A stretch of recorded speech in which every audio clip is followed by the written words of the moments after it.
सो so good evening everyone. काफ़ी लोग जुड़ चुके हैं और हमारे साथ हमारे स्पीकर भी इंदर सिंह गामी जी भी जुड़ चुके हैं। तो आज का वेबिनार सीरीज हम लोग स्टार्ट करते हैं। Welcome to the law classroom. आज के हमारे स्पीकर श्री इंदर सिंह गामी जी, एडवोकेट। वे MSW और LLM इन क्रिमिनल लॉ है और उन्होंने लॉ कॉलेज शाजापुर में गेस्ट फैकल्टी के रूप में उनको 10 वर्ष का अध्यापन कार्य का अनुभव है और जिला न्यायालय शाजापुर एवं उच्च न्यायालय इंदौर बेंच में प्रैक्टिस करते हैं और जिला अधिवक्ता संघ के पूर्व सचिव रह चुके हैं। तो हमने जैसे कि मैंने कांटेक्ट किया सर से और कि आप आकर के लॉ क्लासरूम में डिवोर्स के ऊपर हम लोग को कुछ समझाएं या लेक्चर दें। तो उन्होंने बिना कुछ डिले किए उन्होंने बिल्कुल कहा कि हाँ, मैं बिल्कुल बताऊंगा इसके बारे में। तो उन्होंने एक टॉपिक डिसाइड किया कि हिंदू मैरिज एक्ट के प्रमुख प्रावधानों के साथ साथ विवाह विच्छेद के आधार पर न्यायालयों में याचिका प्रस्तुत कर विचारण की प्रक्रिया पर चर्चा करेंगे और धारा 125 सीआरपीसी में पत्नी के भरण पोषण की व्यवस्था में, तो इस पे चर्चा करेंगे। तो मैं सर को इनवाइट करता हूँ। प्लीज सर, आप चर्चा स्टार्ट करें और मैं और लोगों से भी निवेदन करूंगा कि अपने आप को म्यूट रखें और लास्ट में और बीच में रेज हैंड भी कर सकते हैं अगर अपना क्वेश्चन पूछने के लिए, और लास्ट में फिर क्वेश्चन आंसर पूछा जाए। Okay, thank you. Thank you Gupta ji. Thank you sir. आपने मुझे आज यहाँ आपकी लॉ क्लासेस पे इनवाइट किया, उसके लिए मैं आपका शुक्रगुजार हूँ। और उपस्थित सभी स्टूडेंट्स, मेरे साथीगण, सीनियर और कनिष्ठ अधिवक्तागण, जैसा कि आज अभी हमें गुप्ता जी ने बताया कि हमारा जो टॉपिक है वो विवाह विच्छेद, हिंदू मैरिज एक्ट 1955 के तारतम्य में विवाह विच्छेद पर आज हम चर्चा करने जा रहे हैं। सेक्शन 13 के बारे में आप सब लोग जानते हैं।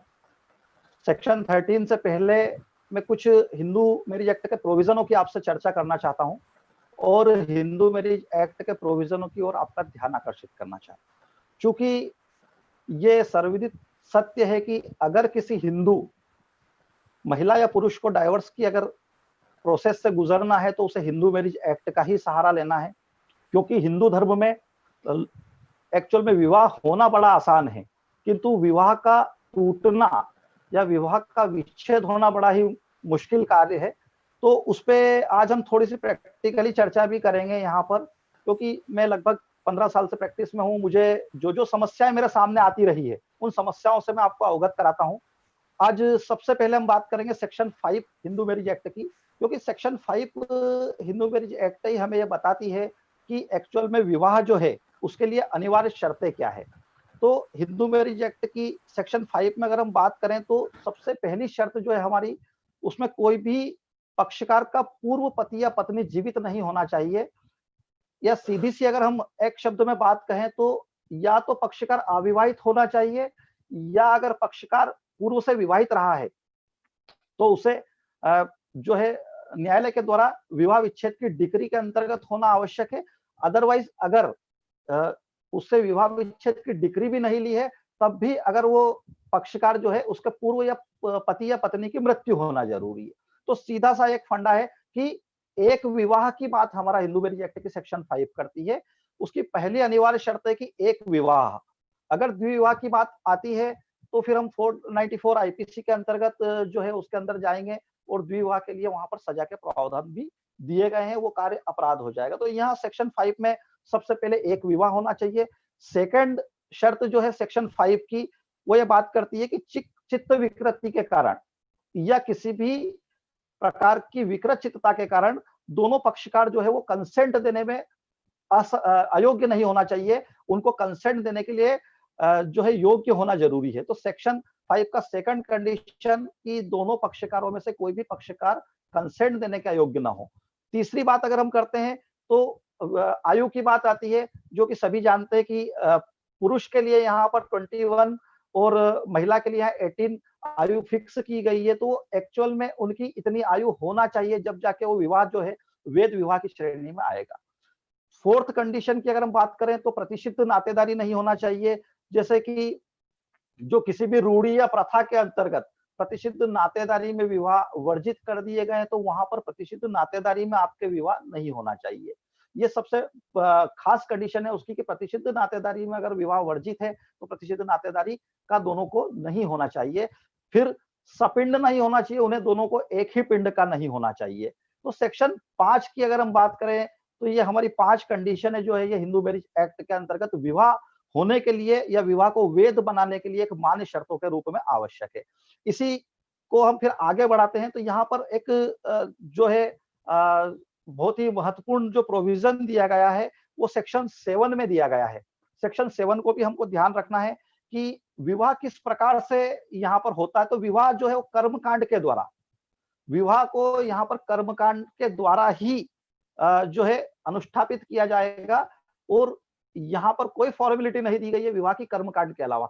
सप्तपदी की बात हम करते हैं कि 7 फेरे होना बहुत जरूरी है अग्नि के समक्ष, और साथ में मंगलसूत्र की जो प्रथा, ये सारी की सारी जो कंडीशन है ये इसकी एक निश्चित जो प्रथा है, रूढ़ियां हैं और कर्मकांड के अनुसार जो है वो यहाँ पर होना चाहिए। उसके बाद अगर हम बात करें सेक्शन 8 की, तो सेक्शन 8 में रजिस्ट्रेशन की बात करते हैं। क्या हिंदू मैरिज का रजिस्ट्रेशन होना जरूरी है, कंपलसरी है? तो यहाँ पर हिंदू मैरिज एक्ट के अंतर्गत किसी भी प्रकार से हिंदू मैरिज का कोई रजिस्ट्रेशन कंपलसरी नहीं है, पर रजिस्ट्रेशन होना एक विवाह का आवश्यक जो है प्रमाण माना जाता है। कभी भी किसी भी प्रकार से अगर हम एक मैरिज को चैलेंज करते हैं कि साहब मैरिज नहीं है, या किसी भी केस के दौरान अगर ये क्वेश्चन उठता है कि क्या ये दोनों एक दूसरे से विवाहित है या नहीं है, तो सबसे अच्छा प्रमाण जो है उसका मैरिज सर्टिफिकेट माना जाता है। तो यहाँ पर हिंदुओं को हमेशा मैरिज का रजिस्ट्रेशन करा लेना चाहिए। कंपलसरी नहीं है एक्ट के अकॉर्डिंग, बट कराना चाहिए। सेक्शन 9 की अगर हम बात करें तो सेक्शन 9 दाम्पत्य अधिकारों की प्रत्यय स्थापना की बात करती है कि अगर विवाह के दोनों पक्षकारों में से कोई भी पक्षकार बिना किसी युक्तियुक्त कारण के अगर एक दूसरे से अलग रह रहे हैं और उनके पास अलग रहने का कोई युक्तियुक्त रीजन नहीं है, तो वहां पर दूसरा पक्षकार सेक्शन 9 के अकॉर्डिंग अपनी याचिका फाइल करके और अपने दाम्पत्य अधिकारों की प्रत्यय स्थापना की मांग कर सकता है। इस सेक्शन के लिए कोर्ट बड़ी लिबरल होती है। कोर्ट हमेशा ये चाहती है कि किसी भी हिंदू पक्षकार का या किसी भी पक्षकार का कभी भी विवाह विच्छेद बिना किसी कारण से न हो। तो यहाँ पर सेक्शन 9 जो है वो थोड़ा सा लिबरल रूप से कोर्ट भी उसमें यहाँ पर प्रोविजन बताती है। सेक्शन 9 पर पहले अगर हम बात करें तो काफी विवाद भी उठे हैं, क्योंकि आर्टिकल 21 राइट टू लाइफ, गरिमामय जीवन जीने के अधिकार के अंतर्गत ये मांगा गया कि कोई भी व्यक्ति, चाहे वो पति हो चाहे पत्नी हो, अपने गरिमामय जीवन जीने के अधिकार के रूप में यहाँ पर सेल्फ जीवन बिता सकते हैं और पति और पत्नी से अलग हो सकते हैं। किंतु यहाँ फिर एक मामला जो है बहुत अच्छा मामला आया, जिसमें सरोज रानी वर्सेस सुदर्शन कुमार का मामला था, ये 1984 का। इसमें क्लियर बोल दिया गया है सुप्रीम कोर्ट के द्वारा कि आर्टिकल 14 और आर्टिकल 21 का वायलेशन नहीं है। सेक्शन 9 जो है वो अनकॉन्स्टिट्यूशनल नहीं है, न ही वो सेक्शन 14 और सेक्शन 21 का वायलेशन है, क्योंकि ये सेक्शन जो है एक सामाजिक गतिविधि को आगे बढ़ाने वाली और समाज कल्याण की भावना निहित होने वाली सेक्शन है।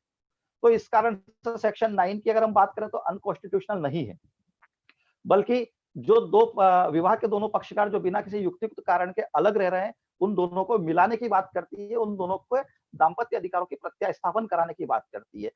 अब सेक्शन 10 की ओर मैं आपका ध्यान आकर्षित करता हूं। सेक्शन 10 जुडिशियल सेपरेशन, न्यायिक पृथक्करण की बात करता है। वहीं सेक्शन 13 जो है हमारा वो डिवोर्स की बात करता है। डिवोर्स मतलब विवाह का पूरी तरह से विच्छेदित होना, और जुडिशियल सेपरेशन का मतलब होता है कि कुछ समय के लिए जो है वैवाहिक गतिविधियों को स्थगित किया जाना। तो यहाँ दोनों में काफी डिफरेंस है, किंतु दोनों के ग्राउंड लगभग सेम है, दोनों के आधार जो दिए गए हैं वो सेम है। सेक्शन 10 जुडिशियल सेपरेशन में पति और पत्नी ये कह के वहां पर जा सकते हैं कि साहब हमारा जो विवाह है इसको पूरी तरह से विच्छेदित ना कर, इस विवाह के जो परिणाम है उसको भंग ना करते हुए केवल कुछ समय के लिए इसको सस्पेंड कर दिया जाए, कुछ समय के लिए हम दोनों पक्षकारों को विवाह की बाध्यताओं से अलग कर दिया जाए और कुछ समय के लिए ही केवल हम दोनों अलग रहना चाहते हैं, हम हमारे विवाह को विच्छेद करना नहीं चाहते, तो फिर जुडिशियल सेपरेशन के अंतर्गत वहां पर जाया जाएगा। किंतु अगर दोनों पक्षकार अपने विवाह के समस्त परिणामों से मुक्त होना चाहते हैं, समस्त प्रभाव से मुक्त होना चाहते हैं, तब फिर वो सेक्शन 13 का सहारा ले सकते हैं। सेक्शन 13 में विवाह विच्छेद की ओर जा सकते हैं। अब जो कि आज का हमारा टॉपिक है विवाह विच्छेद पे मैं आपसे थोड़ी सी चर्चा करना चाहूंगा। विवाह विच्छेद का जो ग्राउंड दिए गए हैं यहाँ पर विवाह विच्छेद के ग्राउंडों में 11 ग्राउंड 11 ग्राउंड जो है हमारे, वो ग्राउंड जो है पति और पत्नी दोनों को प्राप्त है, और 4 एक्स्ट्रा ग्राउंड दिए गए हैं जो कि केवल पत्नी के लिए हैं। इस प्रकार से धारा 13 या सेक्शन 13 जो है हमारी 15 ग्राउंड की बात करती है, 11 कॉमन है और 4 जो है उसमें से केवल एक महिला पक्षकार को प्राप्त है।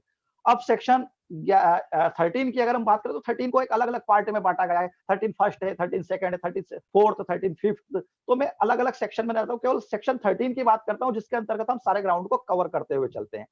आज हम उन ग्राउंड की बात कर रहे हैं जो कि सेक्शन 13 में विवाह विच्छेद के रूप में बहुत आवश्यक ग्राउंड के रूप में माने गए हैं। बहुत ही महत्वपूर्ण आधार जो है विवाह विच्छेद के वो बताए गए हैं। इन आधारों के बिना विवाह विच्छेद की आप कल्पना नहीं कर सकते, और इन आधारों के अलावा और कोई ऐसा आधार भी नहीं है जिसके आधार पर आप विवाह विच्छेद की याचिका पिटीशन माननीय न्यायालय में फाइल कर सकते हो। तो यहाँ सबसे पहले मैं बात करता हूँ आपकी सेक्शन 13 का जो ग्राउंड है हमारा, जो महत्वपूर्ण ग्राउंडों के अंतर्गत आता है कि अन्य पक्ष के साथ अगर विवाह के दोनों पक्षकारों में से किसी भी पक्षकार का किसी अन्य पक्ष के साथ में कोई संबंध है, या अन्य पक्ष के साथ में कोई सेक्सुअल रिलेशन है, या वो किसी प्रकार से स्वेच्छा या मैथुन कार्य करते हैं, तो यहाँ पर सेकंड पक्षकार जो है वो यहाँ विवाह विच्छेद की याचिका उस ग्राउंड के ऊपर फाइल कर सकता है।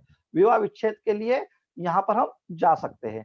तो स्वेच्छा में तो अब इसमें एक अभी 497 पर काफी बवाल हुआ था। आपको पता है कि आईपीसी की सेक्शन 497 ने एडल्ट्री, अगर महिला पक्षकार अगर एडल्ट्री में रह रही है तो पुरुष पक्षकार को यहाँ सेक्शन 13 फर्स्ट के अंतर्गत ये राइट्स था कि वो एडल्ट्री के अकॉर्डिंग जाते हुए एडल्ट्री के आधार पर जारकर्म के आधार पर विवाह विच्छेद की मांग करे। किंतु इस सेक्शन में अब थोड़ा सा यहाँ पर अमेंडमेंट हुआ है।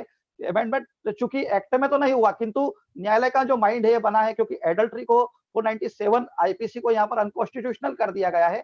तो इस कारण से अब यहाँ पर जो एडल्ट्री का ग्राउंड है वो इतना स्ट्रॉन्ग ग्राउंड नहीं रह जाता कि विवाह विच्छेद उस ग्राउंड के आधार पर हो।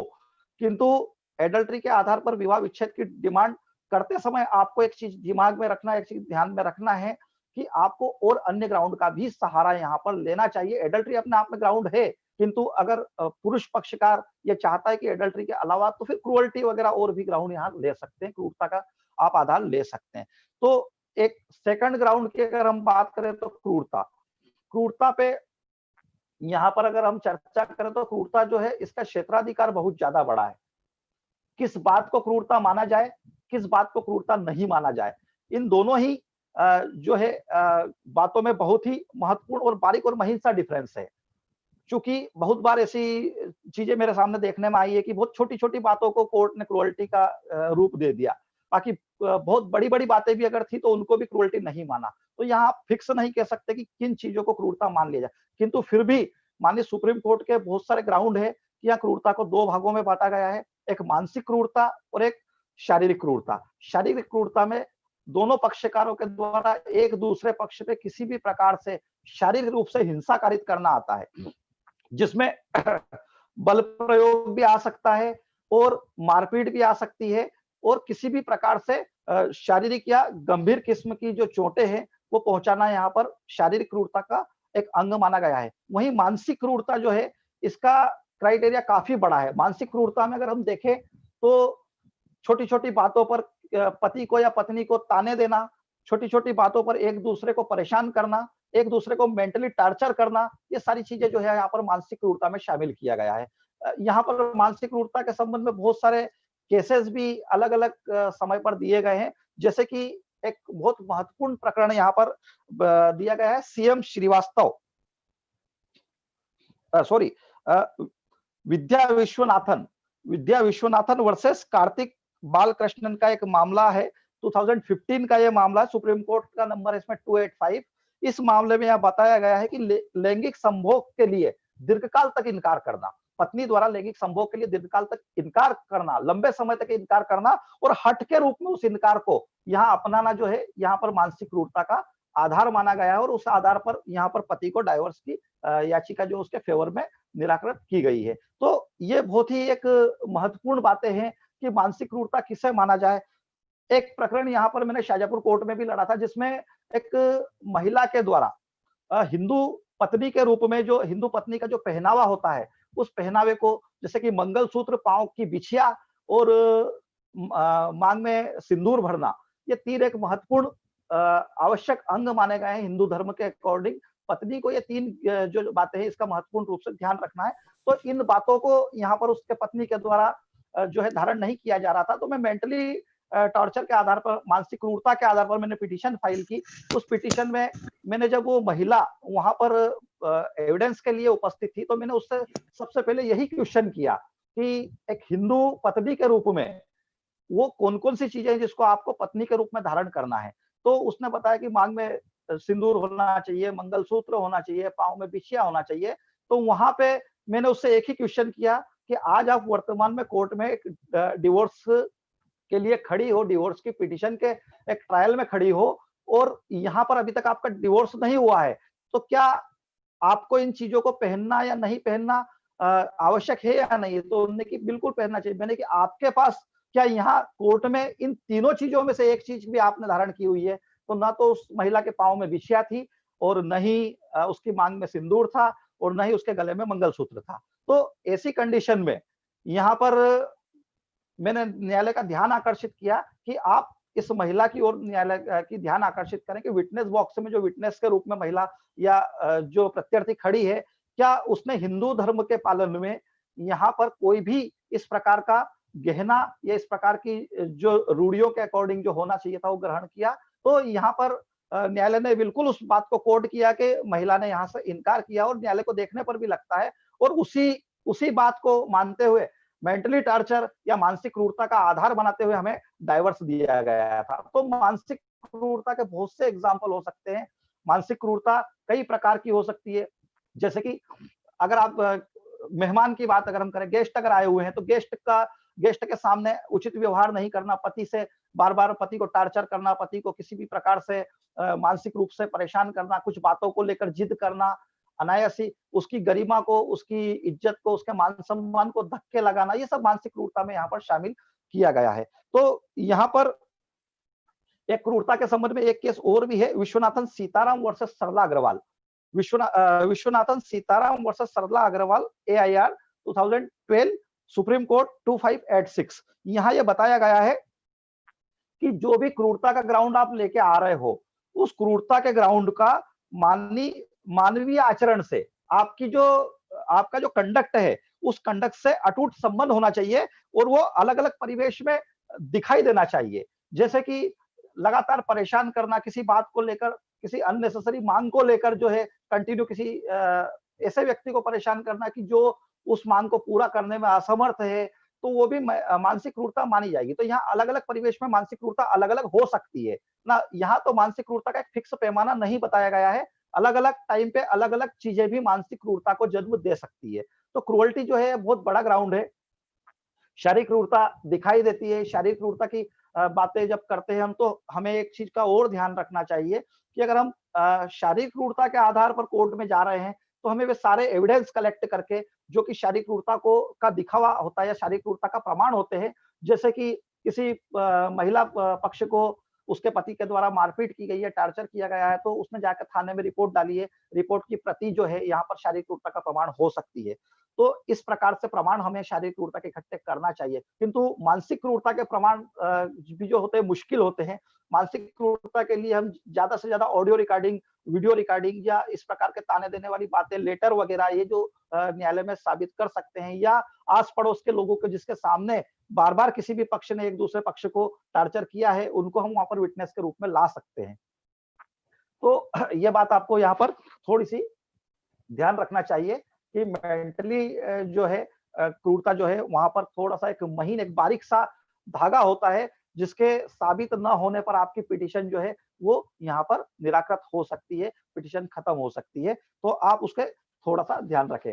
अगले ग्राउंड की अगर हम बात करें तो यहाँ पर अभित्याग, अगर पति या पत्नी ने बिना किसी कारण से एक दूसरे पक्ष का 2 वर्ष तक निरंतर त्याग कर रखा है या 2 वर्ष तक वो लगातार यहाँ पर मेल मिलाप में नहीं है और उनके द्वारा यहाँ पर मेल मिलाप नहीं हो पा रहा है, तो ऐसी कंडीशन में अभित्याग के ग्राउंड के आधार पर हम यहाँ पिटीशन फाइल कर सकते हैं। अभित्याग यहाँ पर एक स्ट्रॉन्ग ग्राउंड हो सकता है। तो जब भी आप जो पिटीशन फाइल करें, अगर वहां पर आप पक्षकार को एग्जामिन करें, पक्षकार से आप पूछे कि आपको कितना समय हुआ है अलग अलग रहते हुए, तो ऐसी कंडीशन में वहां पर अभित्याग का ग्राउंड आपको लेना चाहिए। अभित्याग को वहां स्पेशली एक आपकी प्लीडिंग में अभित्याग नजर आना चाहिए कि साहब हम 2 वर्ष या उससे अधिक अवधि से निरंतर एक दूसरे के संपर्क में नहीं है, हमारे किसी भी प्रकार से मेल मिलाप नहीं हुआ है, क्योंकि यहाँ पर दुर्वी संधि या मेल मिलाप को जो है एक बहुत ही महत्वपूर्ण चीज बताई गई है, महत्वपूर्ण बात बताई गई है। सेक्शन 20 की अगर हम बात करें तो सेक्शन 20 में क्लियर किया गया है कि दोनों पति और पत्नी के बीच में किसी भी प्रकार से कोल्यूजन नहीं होना चाहिए, दुर्विसंधि नहीं होना चाहिए। दुर्विसंधि अगर उनके बीच में होती है, कोई मेल मिलाप उनके बीच में होता है, तो वहां पर फिर यहाँ की डाइवोर्स की पिटीशन थोड़ा सा हल्का रूप ले लेती है, क्योंकि एक तरफ तो आप दोनों मेल मिलाप रख रहे हो, एक तरफ एक दूसरे से मिल रहे हो, बातचीत कर रहे हो, दोनों एक दूसरे को समझ रहे हो, और दूसरी तरफ आप यहाँ पर डाइवोर्स की पिटीशन फाइल करके न्यायालय में आए हो और ये बोल रहे हो कि हम दोनों का विवाह जो है विच्छेद किया जाए, तो ये एक जो है लीगल बात नहीं है। एक यहाँ पर विधिक रूप से इसको थोड़ी सी कम मान्यता दी गई है, तो यहाँ इस चीज को ध्यान रखें। धर्म परिवर्तन, सेक्शन 13 का अगला ग्राउंड जो है हमारा वो धर्म विवाह का पक्षकार अगर किसी भी प्रकार से हिंदू धर्म को त्यागते हुए कोई अन्य धर्म ज्वाइन करता है, तो वहां सेकंड पक्षकार जो है इस ग्राउंड के आधार पर सेक्शन 13 फर्स्ट का सेकंड पार्ट जो है उसके आधार पर, धर्म परिवर्तन के आधार पर यहाँ पर मांग डाइवर्स की पिटीशन फाइल कर सकता है। इसके बाद एक और अगला ग्राउंड है विकृतचित्तता। विकृतचित्तता में 2 चीजों का आपको ध्यान रखना है यहाँ कि एक तो मस्तिष्क का कोई रोग या मस्तिष्क में इस प्रकार के कोई विकार जो कि आपको वहां पर कंडीशन को समझने में या जो आज प्रकृति में जो कुछ हो रहा है उसे समझने के लिए आपको लायबल नहीं मानते हैं, तो वो यहाँ पर मानसिक रूप से या मस्तिष्क रूप से बीमार की श्रेणी में आपको लिया जाएगा, तो उस ग्राउंड के आधार पर भी हम डाइवर्स की पिटीशन फाइल कर सकते हैं। मस्तिष्क का जो है दीर्घकालिक विकार भी जो है, कोई इस प्रकार का कोई रोल है, इस प्रकार का कोई रोग है जो दीर्घकालिक स्वरूप का है, जो कि वाकई में बहुत लंबे समय से है और लंबे समय तक जारी रहना है, तो वहां पर भी मस्तिष्क विकार को हम उस रोग को मानते हुए एक विकृत चित्तता का ग्राउंड यहाँ पर ले सकते हैं। सेक्शन 13 का अगला ग्राउंड जो है हमारा कुष्ठ रोग है। कुष्ठ रोग या इस प्रकार का रोग जो कि वाकई में चर्म रोग, एक कुष्ठ रोग एक चर्म रोग टाइप का होता है, वो रोग अगर यहाँ पर किसी भी पक्षकार को होता है तो उस रोग को सही होने के अगर चांसेस नहीं, तो उस आधार पर भी यहाँ डाइवर्स की पिटीशन फाइल कर सकते हैं। इसी तरह से एक रतिजन्य रोग होता है जो कि छूने से फैलता है, या जैसे कि एड्स वगैरह इस प्रकार का रोग है जो कि छूने से फैलता है, या दूसरा पक्ष भी उस रोग के कारण से विकारित हो सकता है, तो ऐसी कंडीशन में यहाँ पर रतिजन्य रोग जो है, ये रोग भी हमारा डाइवर्स की पिटीशन का ग्राउंड बनता है। इसी प्रकार अगला जो ग्राउंड है हमारा सेक्शन 13 का, वो संसार परित्याग की बात हम करते हैं। विवाह के दोनों पक्षकार में से अगर कोई भी एक पक्षकार जो है वो संसार का परित्याग करता है, सांसारिक जो अपनी आवश्यकता है या सांसारिक जो लाइबिलिटियां हैं उनसे मुक्त होकर वहां पर सन्यासी का रूप अगर ग्रहण कर लेते हैं, या किसी धर्म का एक पर्टिकुलर किसी धर्म में अगर आपको उसको सन्यास बताया गया तो उस धर्म के अकॉर्डिंग आप जैन धर्म में है या किसी भी प्रकार के धर्म में आप संसार परित्याग करके और जो है सांसारिक जीवन का त्याग करते हैं, तो वहां पर ये ग्राउंड आपका डाइवर्स का बनेगा। अगला ग्राउंड अगर हम बात करते हैं तो कोई विवाह का कोई भी पक्षकार अगर 7 वर्ष से कंटिन्यू लापता है, तो यहाँ पर प्रजम्पशन की अगर हम बात करें तो सेक्शन 107, 108 एविडेंस एक्ट भी हमारी इसी बात को करता है कि अगर विवाह का कोई पक्षकार 7 वर्ष से कंटिन्यू लापता है, उसके बारे में कुछ देखा नहीं गया, कुछ सुना नहीं गया, और वो कहाँ पर है, किस कंडीशन में है, किस प्रकार से रह रहा है, इसकी कोई जानकारी नहीं है, उससे कोई मेल मिलाप नहीं है, तो सेकंड पक्ष इस ग्राउंड के आधार पर जा सकता है कि विवाह का एक पक्षकार 7 वर्ष या उससे अधिक समय से लापता है। अगले ग्राउंड की अगर हम बात करें तो मैंने आपको बताया सेक्शन 9 और सेक्शन 10।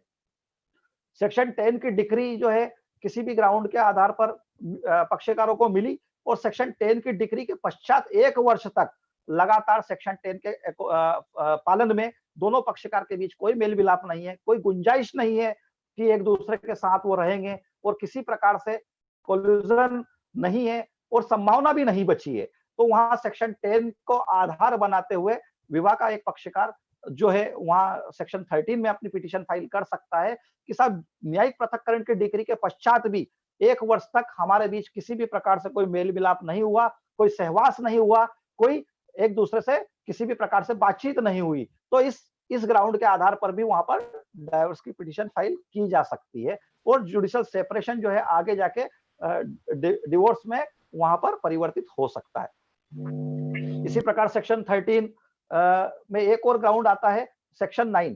सेक्शन 9 में विवाह का कोई भी पक्षकार सेक्शन 9 में गया के साथ बिना किसी युक्तियुक्त कारण के दोनों पक्षकारों में से एक पक्षकार ने उसका अभित्याग कर रखा है, उसे छोड़ रखा है, तो हमें दाम्पत्य अधिकारों की पुनर्स्थापना या प्रत्यास्थापना की जाए।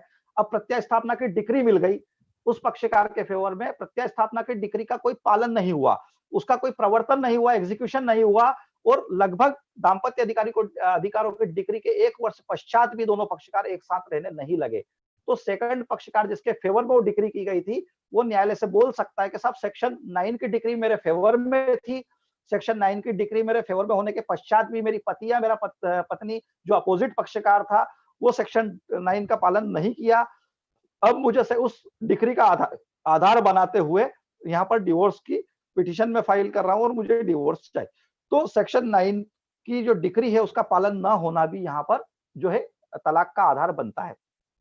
तो ये हमारे 11 आधार थे, जिसमें स्वेच्छा, मैथुन, क्रूरता, अभित्याग, धर्म परिवर्तन, विकृत चित्तता, कुष्ठ रोग, रतिजन्य रोग, संसार परित्याग, 7 वर्ष से कंटिन्यू लापता होना या न्यायिक पृथक्करण की डिक्री का पालन, डिक्री के बाद भी सहवास नहीं होना या न्यायिक दाम्पत्य अधिकारों की प्रत्यास्थापना की डिक्री के पश्चात भी मेल मिलाप या प्रवर्तन नहीं होना। 11 ग्राउंड जो है, 11 ग्राउंड जो है हमारे दोनों पक्षकारों को प्राप्त है, किंतु यहाँ के जो 4 ग्राउंड एक्स्ट्रा मैं बता रहा हूँ सेक्शन 13 का जो सेकंड पार्ट है, सेक्शन 13(2) जो है बात करती है, वो केवल महिलाओं को दिए गए हैं, महिला पक्षकार को दिए गए हैं। महिला पक्षकार के पास एक ग्राउंड होता है पति द्वारा दूसरा विवाह कर लेना या दूसरी जीवित उसकी पत्नी होना। तो या तो पहले से कोई जीवित पत्नी थी और पुरुष ने यहाँ पर यह बात क्लियर नहीं की कि मेरी कोई जीवित पत्नी है, तो यहाँ पत्नी जो सेकंड पत्नी है वो इस ग्राउंड को आधार बना सकती है कि यहाँ पर जो पूर्व से इनकी विवाहिता पत्नी थी और इन्होंने मुझसे दूसरा विवाह किया है, तो ये दूसरा विवाह जो है यहाँ पर जो है तोड़ा जाए या इसको विच्छेदित किया जाए। पहली पत्नी भी इस ग्राउंड पे के साथ मेरे रहते हुए उन्होंने दूसरा विवाह कर लिया है, तो पहली पत्नी भी इस ग्राउंड को आधार बनाते हुए तलाक की मांग कर सकती है। सेकंड, मेंटेनेंस की भी हम विस्तृत चर्चा करेंगे। मेंटेनेंस के बारे में हम पत्नी को कितने तरह से मेंटेनेंस प्राप्त हो सकता है उसकी भी हम चर्चा आज इस सेशन में करेंगे। पर वो अगर मेंटेनेंस नहीं करता है, पति पत्नी का मेंटेनेंस करने में असमर्थ रहता है, न्यायालय द्वारा आदेश प्रदान कर दिया गया है 125 में डोमेस्टिक वायलेंस में या किसी अन्य और एक्ट के अकॉर्डिंग कोई आदेश न्यायालय द्वारा पति को दिया गया है कि आप अपनी पत्नी का मेंटेनेंस उचित रूप से करते रहें, उस आदेश का पालन अगर पति नहीं करता है तो यहाँ महिला उस पति से इस ग्राउंड के आधार पर तलाक की मांग कर सकती है। एक और ग्राउंड की अगर हम बात करें तो पति का बलात्कार या पशुगमन का दोषी होना। बलात्कार के किसी प्रकरण में विचारित रहने के पश्चात कोर्ट के द्वारा कन्विक्ट किया गया है, अगर पति को कन्विक्शन हुआ है, तो ऐसी कंडीशन में पत्नी जो है यहाँ पर बलात्कार का दोषी होने के कारण से पति से डाइवोर्स की पिटीशन फाइल करके मांग कर सकती है। या तो 377 का अपराध उसके ऊपर दोष सिद्ध होता हो या 376 का अपराध उसके ऊपर दोष सिद्ध होता, दोनों ही कंडीशन में यहाँ पर पत्नी को एक अतिरिक्त आधार दिया गया है। एक और आधार पत्नी को यहाँ पर प्राप्त है जिसे हम यौवन अवस्था का विकल्प के रूप में जानते हैं। अगर 15 साल से कम या 15 वर्ष से कम आयु में अगर कोई पक्षकारों का विवाह होता है तो वहां पर पत्नी जो है 15 वर्ष की होने के पश्चात 18 वर्ष की आयु पूर्ण करने तक वहां यौवन अवस्था के विकल्प के रूप में उस विवाह को जो है निराकृत कर सकती है या उसे समाप्त करने के लिए माननीय न्यायालय में डाइवोर्स की पिटीशन फाइल कर सकती है। यहाँ पर ये अतिरिक्त आधार पत्नी को दिया गया है। तो इस तरह से यहाँ पर जो 4 आधार दिए गए हैं एक्स्ट्रा जो केवल पत्नी को प्राप्त है।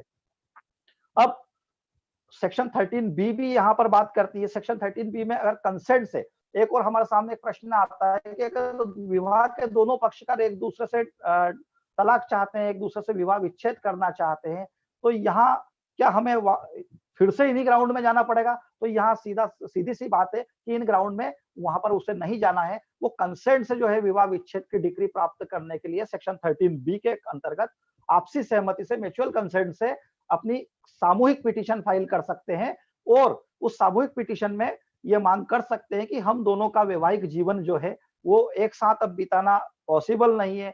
एक साथ हम दोनों अपना दाम्पत्य जीवन जो है आगे व्यतीत करने में असमर्थ है। इस कारण से हम दोनों ने ये मिलकर फैसला लिया है कि हमें पारस्परिक सहमति से हमारे हिंदू विवाह को विच्छेद किया जाए। तो 13 बी के अंतर्गत इस प्लीडिंग के साथ हम जाएंगे। तो वहां पर एक 13 बी की अगर हम बात करें तो एक बहुत ही प्रोविजन दिया गया है कि 6 माह की अवधि दी गई है। एक 6 माह की अवधि को वहां पर न्यायालय में बिताना बड़ा कठिन होता है दोनों पक्षकारों के लिए, क्योंकि दोनों पक्षकार इस कंडीशन में तभी आते हैं। प्रैक्टिकली अगर मैं बात करूं तो दोनों पक्षकार इस स्थिति में तभी आते हैं जबकि उन्हें किसी अन्य से विवाह करना हो। तो दोनों फटाफट से एक साथ में बिना किसी मान मनवार के वहां पर वो दोनों जो है एक दूसरे के साथ तलाक देने के लिए सहमत हो जाते हैं।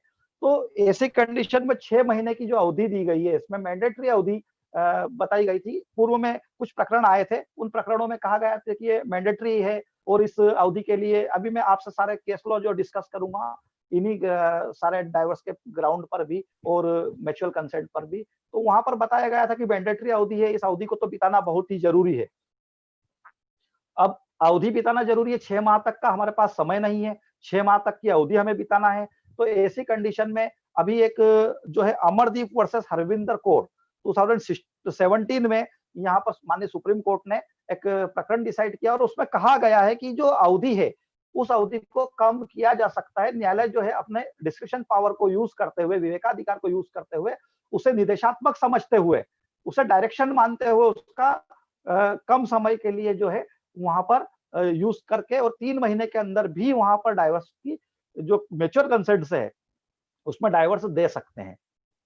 तो ऐसी स्थिति में अमरदीप वर्सेस हरविंदर कौर आप याद रखें और जब भी आप म्यूचुअल कंसेंट से पिटीशन फाइल करें तो अमरदीप का प्रकरण साथ में रखते हुए कोर्ट से मांग करें कि साहब जो 6 महीने की अवधि है उसे कम से कम 3 माह तक कम किया जाए, जिससे कि विवाह के दोनों पक्षकार शीघ्र ही वैवाहिक बंधनों से मुक्त होकर अपने आगे के कामकाज जो है या आगे अगर जो भी उन्हें विवाह करना है उसे उसके लिए दोनों स्वतंत्र हो जाए।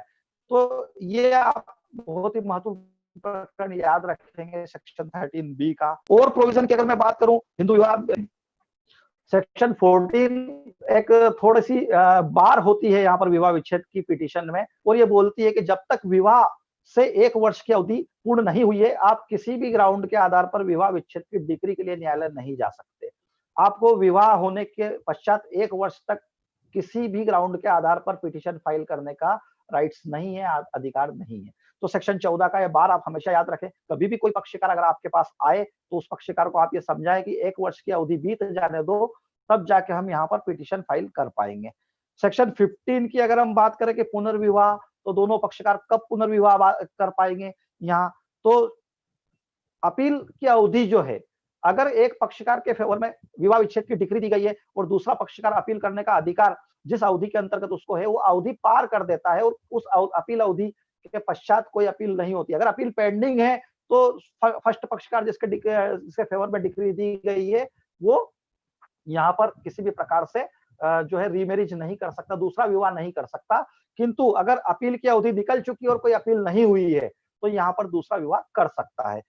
अगली बात अगर हम करें तो 17 की अगर हम बात करते हैं तो 17 में द्विविवाह के लिए दंड बताया गया। अगर विवाह का हिंदू विवाह का कोई भी पक्षकार अगर दूसरा विवाह करता है तो 494 और 495 आईपीसी के अंतर्गत उसको दंड मिलेगा।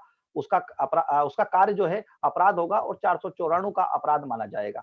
सेक्शन 18 की अगर हम बात करते हैं तो सेक्शन 5 की जो मैंने आपसे शर्तें यहाँ पर जो शेयर की है उन शर्तों का अगर आप उल्लंघन करते हैं और सपिंड विवाह करते हैं या प्रतिष्ठित नातेदारी में विवाह करते हैं या अवयस्कों का विवाह करते हैं तो उसके लिए सेक्शन 18 जो है उसमें 2 वर्ष तक के कारावास का प्रोविजन किया गया है। 2 वर्ष तक के कारावास की सजा या दंड से दंडित किया गया है।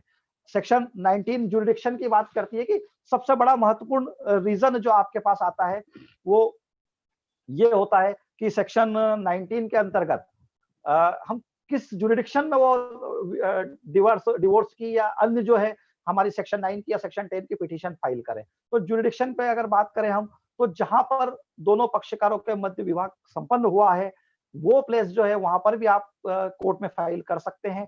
कोर्ट की अगर हम बात करें तो कोर्ट में एक बहुत ही महत्वपूर्ण अमेंडमेंट किया गया है 1984 का जो कुटुंब न्यायालय अधिनियम है, उसके अंतर्गत हमारे यहाँ पर फैमिली मैटर से संबंधित मामलों का निराकरण करने के लिए कुटुंब न्यायालय स्थापित किए गए। जिस जिला प्लेस पर 10 लाख से अधिक पॉपुलेशन है, वहां उस जिले की पॉपुलेशन अगर 10 लाख से अधिक है तो वहां पर फैमिली कोर्ट खोल दिए गए हैं। तो ऐसी कंडीशन में फैमिली कोर्ट में ही हमें जाना है।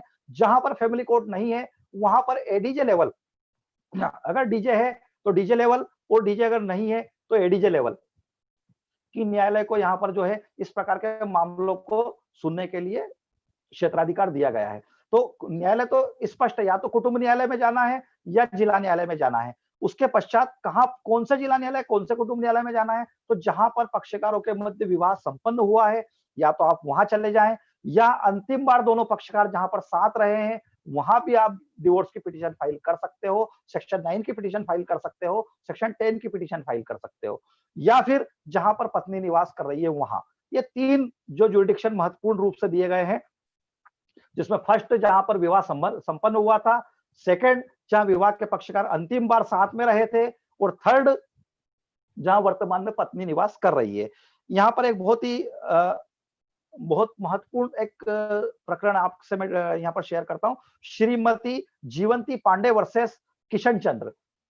इस प्रकरण में यह कहा गया, 1982 का प्रकरण है। इसमें यह कहा गया कि वास्तविक निवास आवश्यक है, न कि विधिक या अन्य निवास। कभी कभी क्या होता है कि यहाँ पर पक्षकार जो है आणविक रूप से निवास करते, विवक्षित रूप से निवास करते, वास्तविक रूप से निवास नहीं करते हैं। तो जहां पति और पत्नी वास्तविक रूप से निवासरत रहे, जैसे कि सपोज एक बात करें कि विवाह के दोनों पक्षकार शाजापुर में यहाँ पर रहे हैं, और शाजापुर में ही उनका जो है पैतृक निवास भी है, विवाह के पश्चात से शाजापुर रह रहे हैं, किंतु पति जो है वो इंदौर में जॉब करता है और इंदौर में रह रहा है। पत्नी इंदौर में जाकर पति के साथ कभी भी नहीं रही है, किंतु ऐसी कंडीशन में वो विवाह विच्छेद के लिए पिटीशन जो है इंदौर फाइल करने के लिए अपना अंतिम बार जो निवास इंदौर बताता है, तो वहां इस प्रकरण की बाधा आ सकती है, क्योंकि वास्तविक निवास जरूरी है। वहां पर केवल दिखावे का या विधिक निवास जरूरी नहीं है।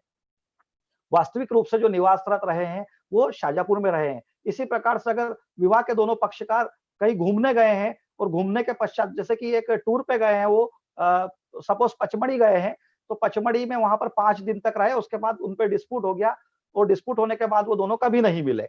रहने वाले शाजापुर के, पचमढ़ी में जाके डिस्प्यूट हुआ, अंतिम बार साथ में निवास पचमढ़ी में किया। इस ग्राउंड के आधार पर आप जुरिडिक्शन जो है पचमढ़ी बनाओगे तो नहीं बनेगा, क्योंकि वास्तविक निवास आपका शाजापुर है, पचमढ़ी केवल एक आणविक रूप से घूमने के लिए गए थे। तो ऐसी कंडीशन में आपको ये चीजें ध्यान रखना है कि जुरिडिक्शन बहुत ही महत्वपूर्ण इसमें है, क्योंकि जुरिडिक्शन को चैलेंज भी किया जा सकता है, सेक्शन 19 की बार भी आ सकती है। सेक्शन 20 में आपसे पहले शेयर कर चुका हूं कि दोनों के बीच में कोई कोल्यूजन नहीं होना चाहिए, कोई दुर्भिसंधि नहीं होना चाहिए, कोई मेल मिलाप नहीं होना चाहिए, तब जाके वहां पर और ये मेल मिलाप न होने के संबंध में सीपीसी का ऑर्डर 6 रूल 15(4) का वहां पर एफिडेविट भी लगता है, और शपथ पत्र से ये आपको बताना होगा कि हम दोनों पक्षकारों के मध्य किसी भी प्रकार की कोई दुर्भिसंधि या मेल मिलाप नहीं है। तो वो एक जो पिटीशन के फेवर में एक शपथ पत्र बहुत जरूरी हो जाता है।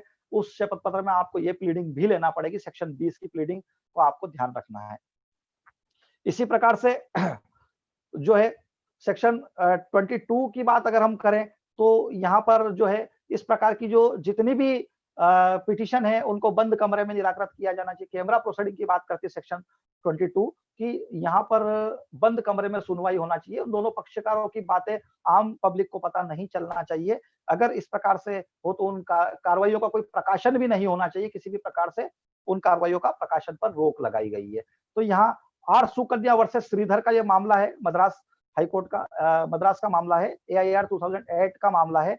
तो इस मामले में क्लियर कर दिया गया है कि सुनवाई जहां तक हो सके बंद कमरे कैमरा प्रोसीडिंग में होना चाहिए। फिर अब हम बात करते हैं विवाह विच्छेद की जितनी भी पिटीशन आती है, या सेक्शन 9 की जितनी भी पिटीशन आती है, या जुडिशियल सेपरेशन की जितनी भी पिटीशन आती है, उसमें यहाँ पर थोड़ा सा मेंटेनेंस की जो है बाधा आती है। पत्नी तुरंत यहाँ पर मेंटेनेंस के लिए राइट्स जो है रखती है, और यहाँ पर वादकालीन भरण पोषण की बात होती है, जो सेक्शन 24 बात करता है या सेक्शन 25 की अगर हम बात करें तो स्थायी निर्वाह या भरण पोषण की बात की जाती है। तो सेक्शन 24 में वातकालीन भरण पोषण के लिए एक एप्लीकेशन हम मूव करते हैं कि सब पति और पत्नी दोनों जो है अलग-अलग रह रहे हैं और पत्नी के पास किसी भी प्रकार से अपना भरण पोषण करने के लिए या अपने निर्वाह भत्ते के लिए अपने पास कोई किसी प्रकार कोई साधन नहीं है और यहाँ पर एक पिटीशन जो है वो यहाँ विचाराधीन है और इसके साथ में पत्नी को जो है प्रकरण को चलाने के लिए भी यहाँ पर भत्ते की आवश्यकता है। तो सेक्शन 24 जो है उसमें हम वातकालीन भरण पोषण की बात करते हैं और वातकालीन भरण पोषण के रूप में यहाँ पर जो है भरण पोषण या मेंटेनेंस की मांग कर सकते हैं, है ना? यहाँ एक मामला आप याद रखें, आशीष वर्सेस नलिनी का मामला है 2009 का, सुप्रीम कोर्ट का नंबर है इसका 2151 दिल्ली, है ना? यहाँ पर वातकालीन भरण पोषण के रूप में मैक्सिमम राशि जो है 33,000 दिलाई गई थी। यहाँ 1 लाख रुपए जो है उसकी सैलरी बनती थी पति की, तो 33,000 को जो है वातकालीन भरण पोषण उसको दिलाया गया। काफी बड़ी मात्रा में जो है भरण पोषण दिलाया गया था। तो भरण पोषण की मात्रा बड़ी भी हो सकती है। आप ये माइंड से निकाल दें कि वातकालीन भरण पोषण 1,500, 2,000 या 2,500 रुपए ही मिलेगा, इससे ज्यादा नहीं मिलेगा। ये ऐसा नहीं है, यहाँ पर 33,000 जो है वातकालीन भरण पोषण के रूप में यहाँ मेंटेन किए गए थे। इसी प्रकार सेक्शन 25 की अगर हम बात करें तो स्थायी नियोग्यता स्थायी निर्वाह या भरण पोषण की बात की जाती है कि पति और पत्नी स्थायी रूप से यहाँ एक दूसरे से भरण पोषण मांग सकते हैं। आपको बहुत अच्छी बात मैं बताता हूँ कि सेक्शन 24 और 25 की अगर हम बात करें तो पति और पत्नी दोनों को वातकालीन भरण पोषण का ग्राउंड यहाँ पर दिया गया है। ऐसा नहीं है कि केवल पत्नी को ही है, पति को भी यहाँ पर जो है स्पेशल रूप से बताया नहीं गया है कि केवल पत्नी को ये राइट्स है। वहां पर विवाह के पक्षकार की बात की जाती है तो दोनों ही वातकालीन भरण पोषण और स्थायी निर्वाह भत्ता यहाँ पर मांग सकते हैं। जबकि 25 की अगर हम 125 की अगर हम बात करें तो केवल वहां पति को आज तक जो है पत्नी पर मेंटेनेंस प्राप्त करने के लिए जो है उसको राइट्स नहीं दिए गए और पत्नी को हमें मेंटेनेंस देने के लिए लायबल नहीं माना गया है। तो यहाँ दोनों ही यहाँ पर वातकालीन भरण पोषण ले सकते हैं। संतानों की अभिरक्षा की बात करें तो सेक्शन 26 बात करती है। सेक्शन 26 जो है ये प्रोविजो करती है कि संतानों की अभिरक्षा के लिए आप एप्लीकेशन दे सकते हैं कि मामला जब तक विचाराधीन है, जब तक संतानों की अभिरक्षा किसके पास रहे, तो वहां पर भी आप जा सकते हैं। सेक्शन 28 की अगर हम बात करें तो विवाह का कोई भी पक्षकार अगर सेक्शन 9 की डिग्री में, सेक्शन 10 की डिग्री में या सेक्शन 13 की डिग्री में जो यहाँ पर अगर वो उस जजमेंट से या उस डिग्री से जो है यहाँ पर मतलब दुखी है या वो उस डिग्री का पालन जो है नहीं होने देना चाहता है या उस डिग्री को चैलेंज करना चाहता है या उस डिग्री को की अपील करना चाहता है, तो सेक्शन 28 अपील की अवधि की बात करती है कि 19 डेज में आप यहाँ पर हाई कोर्ट में अपील कर सकते हैं। तो यहाँ हाई कोर्ट को माना गया, बताया गया है। यही कुटुंब न्यायालय अधिनियम की अगर हम बात करें तो उसकी सेक्शन 19 में यही जो 90 डेज अपील की बात करते हैं वहां 30 डेज है। तो अगर कुटुंब न्यायालय का जजमेंट है तो हमें अपील हमेशा 30 डेज के अंदर अंदर हाईकोर्ट में करनी होगी। और अगर जिला न्यायालय का या अपर जिला न्यायालय का कोई जजमेंट अगर है विवाह विच्छेद का, तो उसके लिए हमको 90 डेज यहाँ पर सेक्शन 28 में मिलते हैं। तो दोनों ही एक्ट में अलग अलग अवधि दी गई है। तो फैमिली कोर्ट में आप थोड़ा सा ध्यान रखें कि फैमिली कोर्ट में अगर आपको अपील करना है तो फैमिली कोर्ट के आर्डर या डिग्री के अगेंस्ट अगर अपील में जाना है तो आपको वहां उसके सेक्शन 19 को पालन करना होगा और 30 डेज में आपको अपील में जाना होगा। आप यहाँ 90 डेज का ग्राउंड हाई कोर्ट में नहीं ले सकते। आप अपील की अवधि जो है उसका थोड़ा सा ध्यान रखें। आशुतोष वर्सेस अंजलि का मामला 2009 का इलाहाबाद हाई कोर्ट का मामला है। कुटुंब न्यायालय का प्रावधान हर कंडीशन में लागू होगा अगर कुटुंब न्यायालय की ही डिग्री है। अगर डिग्री जिला न्यायालय की है तो फिर भी ठीक है, 90 डेज तक रुक सकते हो। बाकी अगर कुटुंब न्यायालय की डिग्री है तो आप 90 डेज तक अपील के लिए नहीं रुक सकते, आपको 30 डेज के अंदर अंदर अपील करना होगी। आगे की अगर हम बात करें तो डिग्रियों के प्रवर्तन की अगर हम बात करें तो सीपीसी का आर्डर 21 तो है ही प्रवर्तन के लिए। बाकी उसके साथ में आपको सेक्शन 28A यहाँ पर हिंदू मैरिज एक्ट की अलग से मिलती है और आप अपनी यहाँ की डिग्रियों का प्रवर्तन सेक्शन 28A के अंतर्गत यहाँ प्राप्त कर सकते हैं।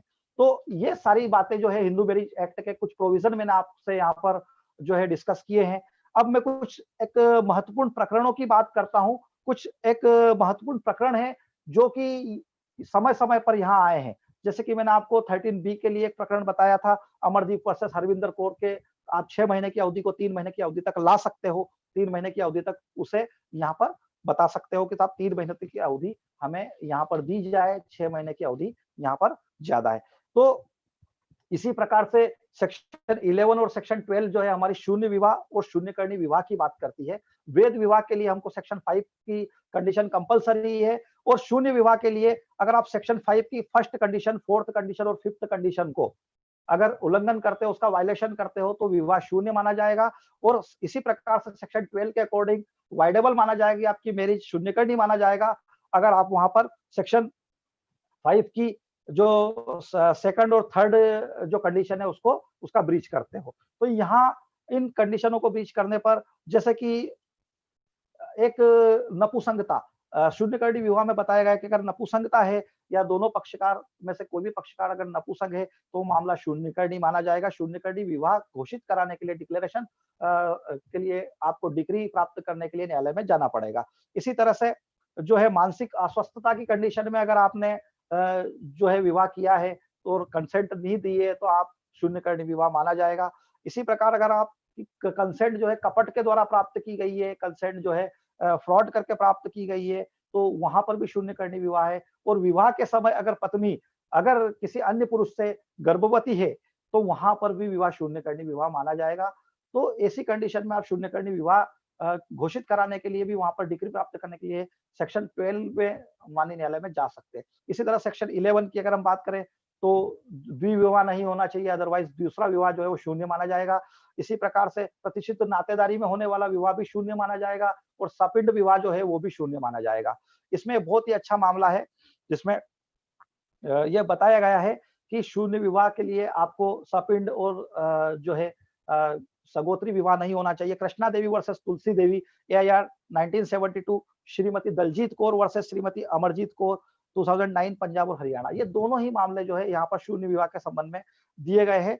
और अगर पहले विवाह से कोई डिग्री नहीं मिली है, पहले विवाह से विवाह विच्छेद की डिग्री प्राप्त नहीं है और दूसरा विवाह किया जाता है तो दूसरा विवाह शून्य माना जाएगा। उसी पर ये दोनों प्रकरण यहाँ पे बताए गए। इसी तरह से एक Mahendra versus Sunita, AIR 1965, supreme court 364, इस मामले में जो है 13B में मैंडेटरी प्रोविजन माना था, किंतु उसको अमरदीप में जाके यहाँ पर खत्म कर दिया गया है। मैंडेटरी प्रोविजन ना मानते उसे केवल एक डायरेक्शन माना गया है जिसे न्यायालय उस 6 महीने की अवधि को कम कर सकता है। तो सेक्शन 13B पे ये प्रकरण भी आप याद रखें। इसी प्रकार से सेक्शन 13B पे थोड़ा सा एक डिस्प्यूट और भी यहाँ पर आता है। वो डिस्प्यूट में जो है कंसेंट पर डिस्प्यूट होता है कि क्या दोनों पक्षकारों की पारस्परिक सहमति न्यायालय के सामने होना जरूरी है। तो बिल्कुल न्यायालय के सामने जब तक आप अपनी कंसेंट एफिडेविट पे या वहां पर स्टेटमेंट या बयान के थ्रू नहीं देते हैं कि हम दोनों पक्षकार आपसी सहमति के रूप में इस डाइवर्स की पिटीशन को चाहते हैं, दोनों के शपथ पत्र होना वहां पर कंपलसरी है। और शपथ पत्र के साथ में कोर्ट में जब आपकी कंसेंट पे बात आती है तो वहां पर कोर्ट के सामने आपको ये भी बताना है कि हाँ, हम दोनों की पारस्परिक कंसेंट इस पर रही है। इसी कारण से जो है कंसेंट का जो डिस्प्यूट है वो खत्म किया जाएगा, क्योंकि अनिल जैन वर्सेस माया जैन 2010, सुप्रीम कोर्ट 6229 पर सहमति के बिना कोई भी कंसेंट की आज्ञप्ति नहीं दी जाएगी। पारस्परिक सहमति से विवाह विच्छेद की आज्ञप्ति दोनों पक्षकारों की सहमति के बिना नहीं दी जाना चाहिए और नहीं दी जाएगी, ये क्लियर कर दिया गया है। तो आपको ये ध्यान रखना है। और दोनों पक्षकारों की सहमति स्वतंत्र है, इसे साबित करने के लिए यहाँ पर सुषमा प्रमोद वर्सेस प्रमोद राम जी का मामला आया था, जिसको AIR 2009 बंबई 117 का मामला है। यहाँ पर सहमति स्वतंत्र होने के संबंध में न्यायालय का समाधान आपको कराना आवश्यक है। मतलब वही सीधी सी बात है कि आपके दोनों के शपथ पत्र जो है फ्री कंसेंट होने के संबंध में कोर्ट में जाना चाहिए। अगर आपने दोनों के कंसेंट होने के संबंध में कोई डॉक्यूमेंट नहीं दिए हैं तो यहाँ पर सुषमा प्रमोद वर्सेस प्रमोद राम जी की बार आती है, और यहाँ पर जो है वो न्यायालय आप अपनी संतुष्टि तक, न्यायालय की संतुष्टि होने तक आपसे यहाँ कंसेंट के संबंध में प्रमाण मांग सकता है। तो यहाँ पर पारस्परिक कंसेंट का जो विवाह होता है उसमें कंसेंट को बड़ा ही महत्वपूर्ण बताया गया है, क्योंकि कभी कभी कंडीशन ये होती है कि साहब दोनों पक्षकार कंसेंट से डिग्री प्राप्त करने के बाद भी अपील में चले जाते हैं। तो एक मामला यहाँ पर आया था, उस मामले में ये बताया गया था कि कंसेंट से डिग्री होने के बाद भी अपील में चले गए। किस बात में अपील? तो वहां पे बताया गया कि साहब कंसेंट जो थी वो फ्री कंसेंट नहीं थी। अब कंसेंट अगर फ्री नहीं है तो न्यायालय ने किस प्रकार से अपना समाधान किया, न्यायालय किस प्रकार से अपना समाधान करने के बाद वो डिक्री पारित की, इस बात पर वहां पर विवाद उठे और वो कंसेंट की जो है वो सारी बातें वहां पर इस प्रकार से आई थी। तो यहाँ पर इन प्रोविजनों को आपको बड़े अच्छे से ध्यान रखना है। हिंदू मैरिज एक्ट के कुछ प्रोविजन मैंने आपसे यहाँ पर डिस्कस किए। मुझे लगता है कि समय ज्यादा हो गया, तो मैं अपना जो मेंटेनेंस का टॉपिक है 125 की अगर हम बात करेंगे, पत्नी के मेंटेनेंस की बात करेंगे, तो मेंटेनेंस में हम जो हमारा 125 का जो टॉपिक है वो हम डोमेस्टिक वायलेंस के टॉपिक के साथ में हमारा नेक्स्ट सेशन में डिस्कस कर लेंगे। वो दोनों टॉपिक सेम मेंटेनेंस के हो जाएंगे, तो हम मेंटेनेंस का वहां पर डिस्कस करेंगे। मुझे लगता है कि यहाँ पर आपको जो हिंदू मैरिज एक्ट के मैंने प्रोविजन आपसे शेयर किए हैं, इन प्रोविजनों के संबंध में यहाँ पर आपको सारी चीजें क्लियर हुई होगी, और आप आगे इस चीज इस जो है आज के लेक्चर का फायदा लेते हुए बहुत अच्छी प्रैक्टिस करेंगे। क्योंकि एक चीज आपसे मैं और शेयर करना चाहूंगा कि एज ए जूनियर लॉयर के रूप में अगर कोई भी व्यक्ति अपने करियर की शुरुआत करता है, तो सबसे पहले उसके पास क्या आस पड़ोस के मुकदमे आते हैं। और आज वर्तमान में फैमिली मैटर से इतने ज्यादा उलझ गए हैं, या मैट्रिमोनियल के इतने ज्यादा डिस्प्यूट बढ़ गए हैं कि एक दूसरे को कोई भी व्यक्ति, विवाह के बहुत कम पक्षकार जो है एक दूसरे को बर्दाश्त करने की श्रेणी में है। तो मेंटेनेंस ये जो है आपके पारिवारिक विवाद जो है या मैट्रिमोनियल से संबंधित विवाद है, ये कंटिन्यू बढ़ते जाना, इनकी मात्रा कभी कम नहीं होना है।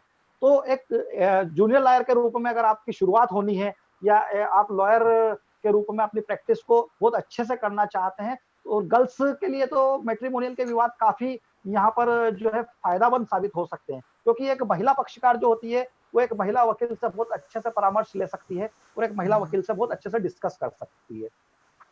तो आप लोगों का भविष्य जो है इस मैट्रिमोनियल के केस में उज्जवल भविष्य की श्रेणी में माना जा सकता है। तो आप थोड़ा सा इसका बारीकी से अध्ययन कर, जैसा कि मैंने आपको बहुत सारे प्रोविजन जो है उनकी बारीकियां यहाँ पर बताई है। अब मैं और 5 मिनट आपसे लेना चाहूंगा। 5 मिनट के सेशन में मैं आपको थोड़ा सा इसको प्रैक्टिकली भी आपको बता देता हूं, जिससे कि अगर आप कल से कोई पिटीशन न्यायालय में फाइल करें, तो वहां पर आपको ये दिमाग में, माइंड में आपके होना चाहिए कि हमें क्या क्या चीजों की, कौन कौन से डॉक्यूमेंट की आवश्यकता लगेगी।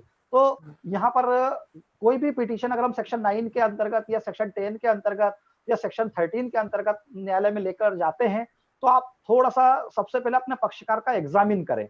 उस पक्षकार को एग्जामिन किस प्रकार से किया जाए, आप अपना एक फॉर्मेट तैयार करें। उस फॉर्मेट में आप उसकी जो जीनाइन प्रॉब्लम है वो सारी प्रॉब्लम जो है वहां पर नोट डाउन करते हुए जाए। विवाह कब हुआ था, विवाह के बाद कितने समय से आप अलग अलग रह रहे हो, क्या कारण है अलग होने का, संतान की क्या कंडीशन है, और जो है आपके डिस्प्यूट जो है विवाह के बाद से किन किन बातों पर, फर्स्ट टाइम जब आप विवाह के बाद गई तो उसके बाद आपके किस प्रकार से संबंध थे, उसके बाद आप कितनी बार जो विवाह के पश्चात जो ससुराल गई है, या कितनी बार आपकी पत्नी ससुराल आई, दोनों पक्षकारों से किसी से भी एग्जामिन करने की वहां कंडीशन बन सकती है। तो ये आप एक फॉर्मेट तैयार करें, उस फॉर्मेट में जो है अपनी सारी बातें नोट डाउन करते हुए जाए। और नोट डाउन कर, क्योंकि क्या होता है कि हम किसी भी पक्षकार को 15 मिनट सुनते हैं, 15 मिनट सुनने के बाद जब हम उसका नोटिस या पिटीशन तैयार करते हैं, तो हमारे सामने जो है वो सारी बातें जो एज इट इज हमें याद नहीं रहती। जब हम उस फॉर्मेट को तैयार करते हैं तो उस फॉर्मेट को तैयार करते समय आप जो नोट डाउन कर दे, वहां से आपको जो क्रुअल्टी के ग्राउंड मिलेंगे, अगर 2 वर्ष से अधिक समय से ले रहे हैं तो अभित्याग के ग्राउंड मिलेंगे, एडल्ट्री की बात आती तो एडल्ट्री के ग्राउंड मिलेंगे, और किसी कंडीशन या और किसी आधार की बात होती तो ग्राउंड मिलेंगे। तो उस सारी एग्जामिन करने के बाद जब हम उस याचिका को तैयार करेंगे, तो उन ग्राउंड को हमें भली भांति वहां पर डालने का एक अवसर मिलेगा। अदरवाइज हम सेक्शन 13 विवाह विच्छेद, सेक्शन 13 हिंदू मैरिज एक्ट के अंतर्गत विवाह विच्छेद के लिए जो है हमारी पिटीशन हम ये लिखते हैं, तो ये थोड़ा सा गलत हो जाता है। आपको वहां पर सारे ग्राउंड क्लियर करते हुए आपको जो हेडिंग है, उस हेडिंग में ही ये बताना है कि हम सेक्शन 13 की कौन से पार्ट के अंतर्गत, किस ग्राउंड के अंतर्गत यहाँ पर विवाह विच्छेद चाहते हैं। कभी कभी क्या होता है, इसके दुष्परिणाम कहाँ देखने को आते हैं, आपने बता दिया सेक्शन 13 के अंतर्गत हमको विवाह विच्छेद की याचिका प्रस्तुत है। अब आप जैसे ही उस पिटीशन को चलाते हैं, उस पिटीशन को तैयार करके कोर्ट में ले जाते हैं, तो आप उसमें ये समझ में नहीं ये ना तो न्यायालय ये समझ पाता है कि आप किस ग्राउंड को ज्यादा महत्व दे रहे हैं, और नहीं आप खुद ये समझ पाते कि हम किस ग्राउंड के आधार पे आए। जब आपके ग्राउंड यहाँ पर सेपरेट है, आपके ग्राउंड सारे क्लियर है, तो उन ग्राउंड को लेते हुए अब आप जब अभित्याग के ग्राउंड पे गए, तो आपके माइंड में ये चीज क्लियर है कि आपको 2 वर्ष से ऊपर अलग, 2 वर्ष से अधिक की अवधि हो चुकी है अलग रहते हुए, तो वो एक ग्राउंड आपका अभित्याग का बनेगा। आपको कुछ ज्यादा साबित करने की आवश्यकता नहीं, उसके लिए आपको केवल एक चीज चाहिए कि हम 2 वर्ष से अलग अलग रह रहे हैं, इस बात का प्रमाण हमारे पास होना चाहिए। आप अभित्याग का ग्राउंड इजीली प्रूव कर देंगे। इसी प्रकार से क्रुअल्टी के ग्राउंड की अगर हम बात करें, तो क्रुअल्टी के ग्राउंड में आपने एक पक्षकार की सारी एग्जामिन कर ली, और पक्षकार साहब ने पूछ लिया कि साहब किस किस प्रकार से, उसने कि साहब मेरे साथ मारपीट हुई, लड़की एक महिला है, महिला बोलती है मेरे साथ मारपीट हुई, आपने कि ठीक है इस तारीख को मारपीट हो गई, मारपीट हो गई, मारपीट के संबंध में आपके पास कोई पुख्ता दस्तावेज नहीं है। आप उससे पूछे कि मारपीट हुई थी तो मारपीट के संबंध में आपने कोई प्रकरण पंजीबद्ध कराया था, कोई कायमी करवाई थी, किसी भी प्रकार से 498A का मैटर करवाया था, या 323 का कोई मैटर हुआ था, या कोई एक जिनाइन शिकायत आपकी हुई थी, या केवल एक आवेदन आपने थाने में उस समय दिया था, तो ये सारे क्या है क्रुअल्टी के प्रमाण के रूप में आपके पास वहां पर अवेलेबल होंगे। अगर आप केवल मारपीट हुई थी साहब, मारपीट हुई थी, अब मारपीट किसके सामने हुई, कब हुई, किस समय हुई, उसके प्रमाण के रूप में आपने उस मारपीट होने के पश्चात अपनी क्या एक्टिविटीज रही, इन सारी चीजों को आपको वहां पर साबित करने के लिए थोड़ा सा एक महीन अध्ययन, आपको शुरुआत में एक थोड़ी सी परेशानी आपको जरूर होगी। जो पिटीशन आप 2 घंटे में तैयार कर रहे हो वो पिटीशन हो सकता है आपको 1 या 2 दिन लग जाए, किंतु आप इन सारी बातों को क्लियर करते हुए अपने पक्षकार को एग्जामिन करते हुए, एक नहीं 2 बार एग्जामिन आप उसको करें, और सारी बातों को क्लियर करते हुए इन बातों के प्रमाण के रूप में आप जो डॉक्यूमेंट इकट्ठा करने की कोशिश करें। कभी कभी क्या होता है कि पति या पत्नी एक दूसरे से फोन पर अपशब्द बोलते हैं या बातें करते हैं, तो ऐसी कंडीशन में क्या फोन की रिकॉर्डिंग है, रिकॉर्डिंग अगर है तो क्या उसकी सीडी बनाई गई थी, उसकी सीडी बनवा लें, आप उस सीडी को वहां पर पेश करें, और जिस फोन में रिकॉर्डिंग की गई थी उसको संभाल के रखें, क्योंकि अगर हम इलेक्ट्रॉनिक एविडेंस के रूप में उस सीडी को साबित करना चाहते हैं, उसको प्रूव करना चाहते हैं, उस वार्तालाप को प्रूव करना चाहते हैं, तो हमें 16B का एविडेंस एक्ट के सेक्शन 16B के अंतर्गत प्रमाण पत्र की आवश्यकता होगी, और वो असल टूल्स जिसके अंतर्गत वो रिकॉर्डिंग की गई थी वो भी हमको पेश करना पड़ सकता है। तो ऐसी कंडीशन में इन छोटी छोटी बातों का आप ध्यान रखें, क्योंकि पिटीशन लगाना बड़ा आसान है, डाइवर्स की पिटीशन लगाना बहुत आसान है, किंतु उसे प्रमाणित करना बहुत ज्यादा मुश्किल है।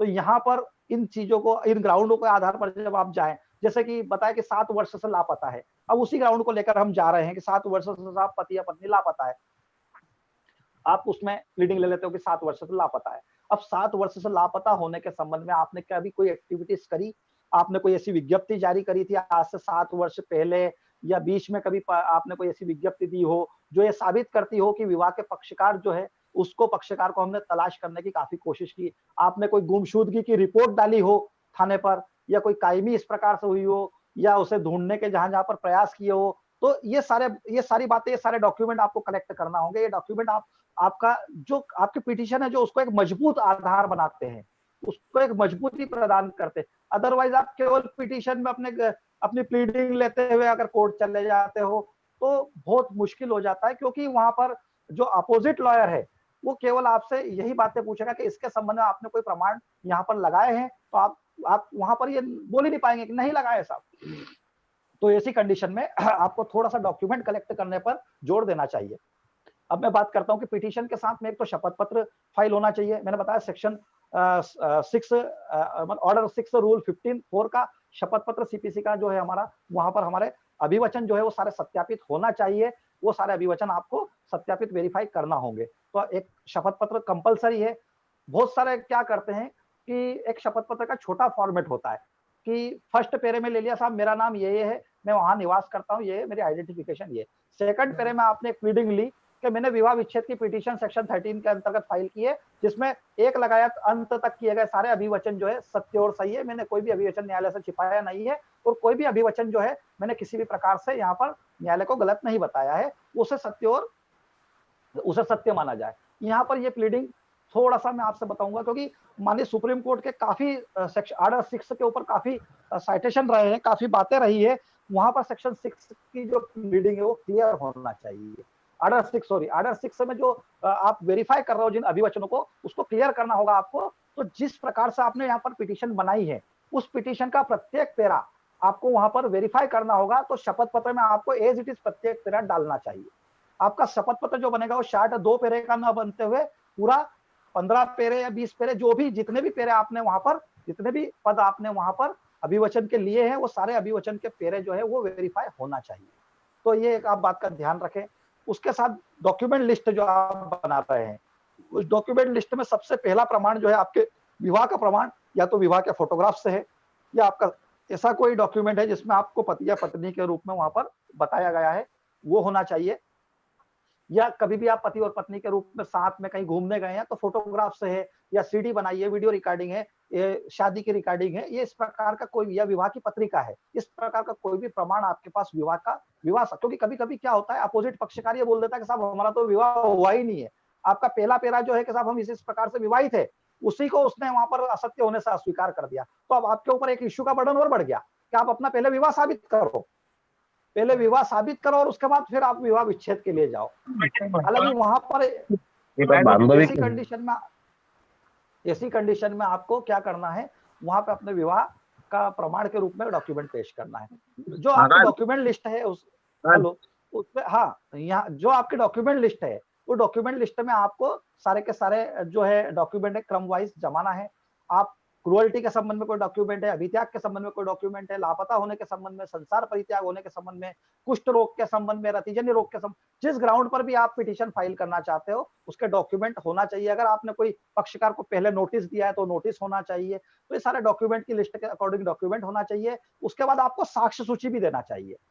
साक्ष्य सूची किस लिए देना चाहिए, तो ये एक मैं आपको बहुत ही एक बारीक सी बात आपसे यहाँ शेयर कर रहा हूँ कि साक्ष्य सूची में अगर आपने कुछ साक्षियों के अगर नाम दिए हैं और एक डेट सेटलिंग की एक वहां पर जो स्टेज आती है न्यायालय में, उस डेट सेटलिंग पर अगर आप साक्ष्य सूची नहीं भी देते हो तो आपकी इस साक्ष्य सूची में साक्षियों के नाम जिन जिन साक्षियों के नाम है आप उनको साक्षी के रूप में बुला सकते हैं। अगर आपने यहाँ पर साक्ष्य सूची भी नहीं दी और डेट सेटलिंग पर भी आपने साक्ष्य सूची नहीं दी तो फिर अगर आप अपने किसी साक्षी को बुलाना चाहते हो तो आपको कोर्ट से परमिशन लेना होगी। तो साक्ष्य सूची में अगर किसी साक्षी का नाम है तो साक्ष्य सूची देने के लिए ही डेट सेटलिंग की स्टेज होती है। तो आप यहाँ पर भी इस बात का थोड़ा सा ध्यान रखें कि आपको यहाँ साक्ष्य सूची भी देना चाहिए। उसके बाद में कोर्ट फीस की अगर हम बात करें तो यहाँ पर फैमिली कोर्ट के जितने भी मुकदमे या हिंदू मैरिज एक्ट के जो भी हमारे मुकदमे हैं उसमें 80 रुपए न्याय शुल्क यहाँ पर जो है फिक्स कर रखा है। तो कोर्ट फीस एक्ट के अकॉर्डिंग 80 रुपए न्याय शुल्क आपको वहां पर लगाना चाहिए। 80 रुपए न्याय शुल्क लगाने के बाद आप प्रॉपर जुरिडिक्शन में अपनी पिटीशन फाइल करें।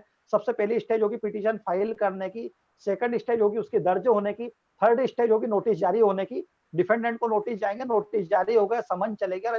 समन आपको कभी भी यहाँ पर आप जूनियर लॉयर है तो आपको एक चीज का ध्यान रखना चाहिए कि समन निकालने के लिए आप जो वहां पर निर्वाह शुल्क दे रहे हैं या जो आह्वान पत्र दे रहे हैं उसको आपको वहां पे साधारण और रजिस्ट्री आईडी दोनों का समन एक साथ निकाला जाना चाहिए।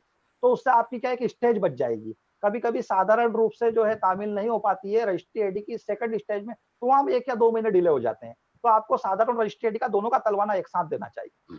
उसके बाद डिफेंडेंट जो है वहां अपेयर होगा। डिफेंडेंट अपेयर होने के बाद में डिफेंडेंट आपकी पिटीशन का रिप्लाई देगा। रिप्लाई में आपको अब यहाँ पर आपको एक थोड़ा सा बहुत ही महत्वपूर्ण चीजें ध्यान में रखना है कि जब आपका रिप्लाई दिया गया है, डिफेंडेंट द्वारा जो रिप्लाई दिया गया है, विपक्षी द्वारा जो रिप्लाई दिया गया है, आपको वहां पर अपनी पिटीशन और उस रिप्लाई को पर्टिकुलर मिलाना है। कैसे मिलाना है कि किस किस प्लीडिंग को उसने वहां पर डिनाइल किया है। कुछ प्लीडिंग ऐसी होती है जिसको वो स्वीकार कर लेता है और कुछ प्लीडिंग ऐसी होती है जिसको अस्वीकार करता है। यहाँ अगर आप विपक्षी की ओर से तो आपको मैं फिर एक बात कहना चाहूंगा कि जो भी प्लीडिंग है उस प्लीडिंग को पर्टिकुलर आप वहां पर डिनाइल करें। पर्टिकुलर उस पेरे को उस बात को लेते हुए डिनाइल करना है। आपको ये नहीं बोलना है कि साहब पद क्रमांक 2 का संपूर्ण जो है अभिवचन असत्य होने से अस्वीकार। वहां पर्टिकुलर आपको बताना है कि पद क्रमांक 2 का ये अभिवचन जिसमें ये बोला गया है ये असत्य होने से अस्वीकार है। तो जवाब दावा जो आपका है वो जवाब दावा सीपीसी के अकॉर्डिंग जो है आपका होना चाहिए। और जवाब दावे में प्रत्येक अभिवचन को आपको स्पष्ट रूप से इनकार करना है। आप अगर उस पर्टिकुलर उस अभिवचन को स्पष्ट रूप से इनकार नहीं करते हो तो वो आपके अगेंस्ट भी जा सकता है। डिफेंडेंट का जवाब दावा आ गया, अब इशू बनते हैं। यहाँ आपको एक और काम बढ़ जाता है। आप बहुत कम लॉयर ऐसे होते हैं जो इशू नोट करते हैं। आपको यहाँ पर इशू नोट करना चाहिए। आप चाहे सिविल लॉयर हो चाहे क्रिमिनल लॉयर हो, चाहे आप दोनों की प्रैक्टिस कर रहे हो, आपको हमेशा एक चीज का ध्यान रखना है कि सिविल में आपको इशू नोट करना है और क्रिमिनल में आपको चार्ज फ्रेम होते हैं उस चार्ज फ्रेम होने की कॉपी लेना है या उस चार्ज को नोट करना है। क्योंकि आपका डिफेंस जो तैयार होता है वो इशू पर और चार्ज पर ही होता है। तो यहाँ पर आपको इशू नोट करना है। हो सकता है कि आपने यहाँ पर 5 ग्राउंड लिए डाइवर्स के लिए और 5 ग्राउंड में से 2 ग्राउंड का केवल इशू बना है और 3 ग्राउंड को न्यायालय ने छोड़ दिया है। अभित्याग का ग्राउंड ही छोड़ दिया है, अभित्याग के ग्राउंड पे इशू नहीं बना है। अब आपका अभित्याग के ग्राउंड पे इशू नहीं बना, जो सबसे इजी ग्राउंड था कि आप 2 वर्ष से अधिक समय से अलग अलग रह रहे थे, उस पर इशू नहीं बना और उस पर इशू नहीं बना तो वो साबित होना नहीं होना बात बराबर हो गई। तो यहाँ पर आपको एक चीज का ध्यान रखना है क्या कि आपको इशू नोट करना है और जिन प्लीडिंग को आपने लिया है क्या उसके प्रॉपर आपके इशू बने हैं, उन सारी बातों को क्या इशू में न्यायालय ने फ्रेम किया है। तो अगर इशू में फ्रेम नहीं किया है तो आपको ऑर्डर 14 रूल 5 सीपीसी की जो है आपको एप्लीकेशन फाइल करना चाहिए और आपको इशू बढ़ाने चाहिए। अगर कोई इशू आपके अगेंस्ट बन गया है तो आपको उस इशू को समाप्त कराना चाहिए, उस इशू को खत्म कराना चाहिए। तो यहाँ पर भी आपको ध्यान रखना है। उसके पश्चात जब डेट सेटलिंग की बात आती है तो मैंने बताया साक्ष्य सूची आपको पेश करना है। डेट सेटलिंग के बाद में आपको जो आपकी स्टेज आती है, जो बयान की स्टेज आती है, तो सबसे पहले प्रार्थी या आवेदिका के जो बयान या आवेदक के जो बयान होते हैं, याचिकाकर्ता के जो बयान होते हैं, पिटिशनर के जो बयान होते हैं, तो आपका पिटिशनर की जो बयान होंगे वो सेक्शन 18 ऑर्डर 18 रूल 4 सीपीसी के अंतर्गत आपको अपना रिटर्न शपथ पत्र देना चाहिए चीफ का। मुख्य परीक्षा आपको कभी भी न्यायालय में वहां एज इट इज बोर्ड पे खड़े होकर नहीं करानी है। क्यों नहीं करानी है? क्योंकि उसमें से आधी बातें जो है वो जो याचिकाकर्ता नहीं बता पाएगा। एज इट इज प्लीडिंग जो है, आपने जो प्लीडिंग ली है आपकी याचिका में, वो प्लीडिंग वहां पर नहीं ले पाएगा और इस कारण से जो है आपकी आधी बातें अधूरी रह जाएगी। तो आपको अपनी प्लीडिंग जो है, उस प्लीडिंग को पर्याप्त रूप से वहां पे शपथ पत्र में, वहां पर मुख्य परीक्षण के शपथ पत्र के रूप में आपको सभी वचन को लेकर आना है। तो वहां 18 ऑर्डर 18 रूल 4 का जो है आपका वो शपथ पत्र लगना चाहिए। चीफ का शपथ पत्र आपने लगा दिए, उसके बाद क्रॉस का अवसर मिलता है। डिफेंस पक्ष जब क्रॉस करे उससे पहले आपको अपने पक्षकारों को जो है उनका माइंड वॉश करने का जो है आपका काम होता है और उनको पूरी क्या क्या हमने प्लीडिंग ली है उनका एग्जामिन वापस से आपको कोर्ट ऑफिस में बैठ के करना है और उनको बताना है कि हमने ये प्लीडिंग ली है और इन बातों को आपको क्रॉस एग्जामिनेशन में इसी तरह से पूछा जा सकता है। तो क्रॉस एग्जामिनेशन में अगर ये क्वेश्चन आता है तो आपको ये आंसर देना है। कभी कभी क्या होता है, हम 18 का शपथ पत्र पेश कर देते हैं और जो है हम बताते नहीं है उसको कि बयान में क्या बोलना है। अब वो बहुत सारी बातें ऐसी होती है जो हमारे अगेंस्ट बोल जाता है या अगेंस्ट मान लेता है क्रॉस एग्जामिनेशन में। तो क्योंकि ये मैंने आपको पहले ही बताया कि अगर डिवोर्स पिटीशन फाइल कर रहे हो तो बहुत ही पतला काम कर रहे हो आप, बहुत ही महीन, मतलब आपको बहुत ही बारीकियों से गुजरना होगा। क्योंकि इस पिटीशन न्यायालय का हमेशा मेंटेलिटी ये रहती है कि किसी का घर नहीं बिगड़े, किसी का घर यहाँ टूटे नहीं, इस बात को न्यायालय हमेशा ध्यान रखती है। तो इसलिए आपको ये ध्यान रखना है कि बहुत ही आपके पक्षकार को बहुत ही आपको जो उसका माइंड वॉश करके हुए चलना है। उससे हर प्रकार के क्रॉस क्वेश्चन आपको ऑफिस में बिठा के करना है कि आपसे ये क्वेश्चन हो सकते हैं।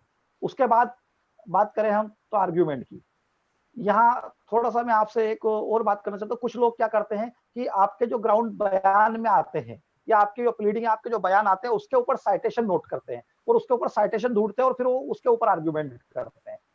कोई भी प्रकरण में अगर आपको आर्ग्यूमेंट करना है या कोई भी प्रकरण में आपको अगर डिफेंस लेना है या कोई भी प्रकरण में अगर आपको पर्टिकुलर कोई चीज साबित करना है या ना साबित करना है, तो जिस दिन आप पिटीशन फाइल कर रहे हो आपके ग्राउंड आपके प्लीडिंग के ऊपर आपके पास साइटेशन होना चाहिए। उसी साइटेशन को आपको ग्राउंड बनाते हुए आपकी आर्ग्यूमेंट जो आखिरी में होगी वो तैयार करना है और उस आर्ग्यूमेंट के सपोर्ट में आपको साइटेशन लगाना है। तो इस तरह से आपकी जो प्लीडिंग है उनको एक बहुत ही महत्वपूर्ण एक बेनिफिट मिलेगा उन साइटेशनों का। अदरवाइज अगर आप कुछ ऐसी प्लीडिंग लेते हैं जिसके ऊपर साइटेशन नहीं है, माननीय उच्चतम न्यायालय के कुछ रूलिंग नहीं है और बाद में आप रूलिंग ढूंढने जाते हो और आपको रूलिंग नहीं मिले, तो आपकी बहस जो है वो कमजोर हो सकती है। तो ये सारी बातें आपको थोड़ी सी ध्यान में रखना है। इन सारी बातों को ध्यान रखते हुए आपको ये अपनी पिटीशन जो है इसको फाइल करना है। कुछ एक आध दो केसेस आपसे और मैं डिस्कस करना चाहता हूं, जो कि मानसिक क्रूरता की बात अगर हम करें, मैंने आपको जो मेंटली टॉर्चर की बात अगर करी थी, मानसिक क्रूरता की बात करी थी, तो वहां पर एक बहुत ही महत्वपूर्ण मामला था कि पत्नी विवाहोत्तर संभोग के लिए पति को अनुमति नहीं दी थी। पत्नी हमेशा जो है फिजिकल रिलेशनशिप बनाने से मना करती थी और ऐसी कंडीशन में कंटिन्यू वहां पर वो अड़ी रहती थी किसी भी कंडीशन में कि फिजिकल रिलेशन नहीं बनेंगे और कंटिन्यू वहां पर ये बात चलती रही। तो शशि कुमार वर्सेस नीलम एआईआर 2011 का जो मामला है हमारा एमपी का ही मामला है, उस मामले में बताया गया है कि मानसिक क्रूरता मानी गई है, इसे मानसिक क्रूरता माना जाए। अब इसी प्रकार से क्रूरता की बात करें, पत्नी को विशेष प्रकृति के कपड़े पहनने के लिए कहना, मदिरा शराब पीने के लिए कहना और पत्नी को अपनी पसंद के कपड़े पहनने के लिए जो कि वाकई में अश्लीलता को बढ़ावा देते हैं, इस प्रकार के कपड़े पहनने के लिए कहना, वो भी एक मेंटली टार्चर हो सकता है, मानसिक क्रूरता का एग्जाम्पल है। इस संबंध में राजीव दिनेश गडकरी वर्सेस नीलांगी राजीव गडकरी एआईआर 2010 का ये महत्वपूर्ण मामला है, ये आप ध्यान रखें। तो ये दो प्रकरण मैंने आपको बताया। तीसरा बहुत ही एक फेमस चीज है कि हम क्रूअल्टी का जब ग्राउंड लेते हैं तो उसमें हम ये बात हमेशा बोलते हैं कि साहब पत्नी द्वारा इस प्रकार से क्रूअल्टी की गई, हमारे खिलाफ दहेज का प्रकरण लगा दिया गया, हमारे खिलाफ 125 की पिटीशन लगा दी गई, डोमेस्टिक वायलेंस लगा दिया गया। तो क्या ये क्रूअल्टी है? एक्चुअल में जब तक 498 ए का अगर कोई प्रकरण है वो विचाराधीन होने के पश्चात अगर आप उसमें इक्विटल नहीं हो जाते हो तो वो वहां पर जो है मेंटली क्रूरता या मानसिक क्रूरता का ग्राउंड नहीं बनता है। आपको 498 8A का प्रकरण जो आपके ऊपर लगाया गया है, जब तक आप उसमें दोष सिद्ध नहीं हो जाते हो, दोष मुक्त भी होते हो, तो आप ये बोल सकते हो कि झूठा प्रकरण लगाया गया था। अगर दोष सिद्ध हो जाते हो तो उस आधार पर, क्रुअल्टी के आधार पर आपको डाइवर्स मिल जाएगा। तो दोनों ही कंडीशन में आपको डाइवर्स मिल जाएगा। बाकी वो प्रकरण का निराकरण होने के पश्चात, वो प्रकरण विचाराधीन होना अपने आप में एक बहुत कमजोर साक्ष्य है, अपने आप में एक जो है कमजोर प्लीडिंग है, तो उसका आप हमेशा ध्यान रखें। इस संबंध में रंजीत कौर वर्सेस जसवंत सिंह का मामला है, 2010 का ही मामला है, उसे भी आप ध्यान रखें।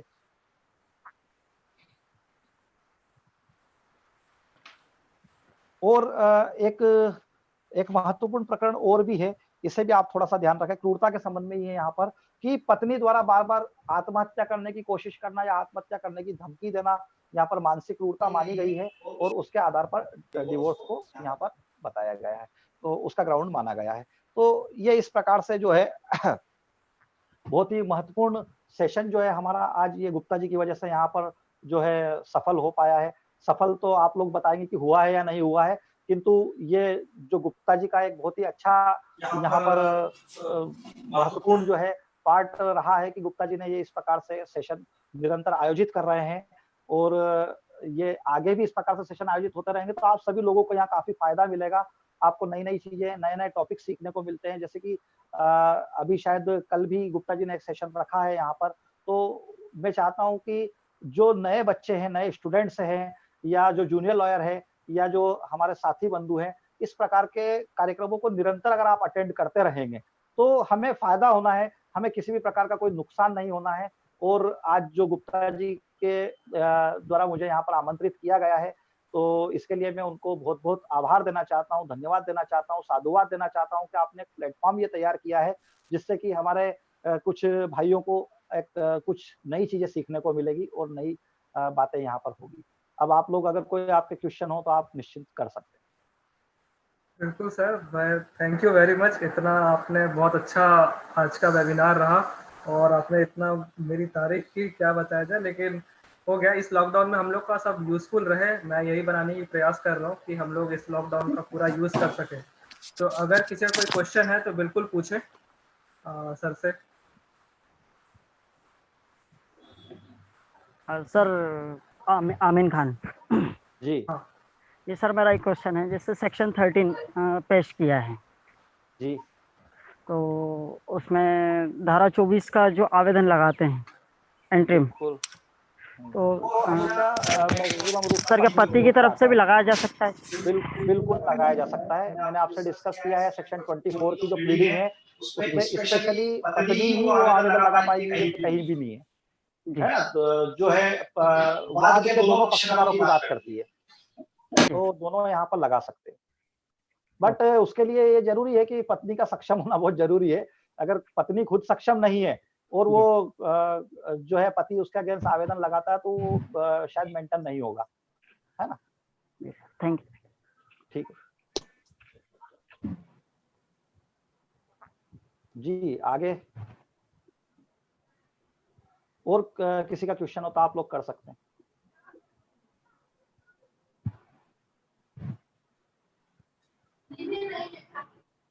Yes sir, one more question. Hello sir, एक क्वेश्चन और था।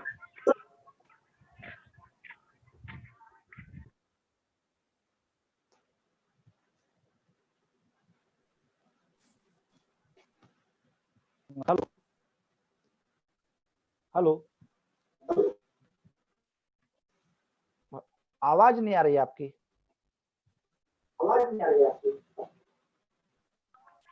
सर मेरा एक क्वेश्चन था।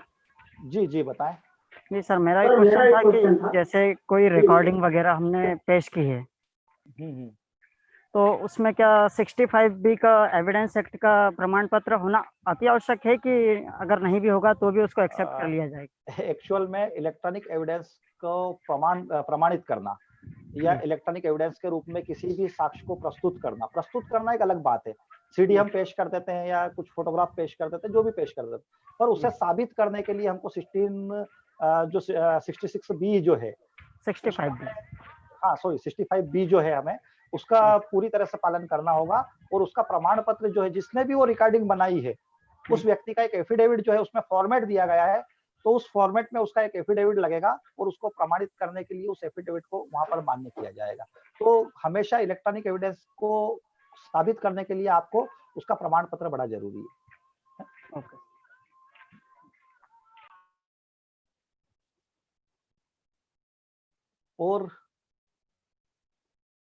और कोई क्वेश्चन करना चाहे Gupta ji?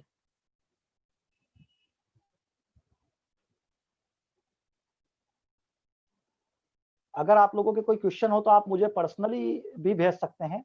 Hello, one more question sir. जी जी जी सर, एक जी क्वेश्चन सर, मेरा ही है एक क्वेश्चन सर। मैं एक क्वेश्चन जी जी आपको पूछ लूं। जी गुप्ता जी। एक्चुअली एक क्लाइंट आई थी और उनका एक केस था, उनको डिवोर्स चाहिए थी। जी एक्चुअली वो डिवोर्स इसलिए चाहिए थी कि उनके पति 2 शादी करने जा रहे थे। तो अभी 2 शादी, उनके हस्बैंड की 2 शादी हुई नहीं थी, लेकिन उनको पता चल गया था कि दूसरी वाइफ है जिनके साथ वो कहीं और मुंबई में रह रहे हैं। और वो जी मतलब वो सीधी में उन्होंने शादी कर लिया और वो चले गए मुंबई और वहाँ शादी करने के लिए तैयारी चल रही थी। और उन्होंने जी जब वो सीधी में आए थे तो उन्होंने इस बीच क्या किया कि काफ़ी मेंटल टॉर्चर और जो सब किया कि पढ़ाई करने नहीं देना या नहीं जाने देना, वो सब हुआ।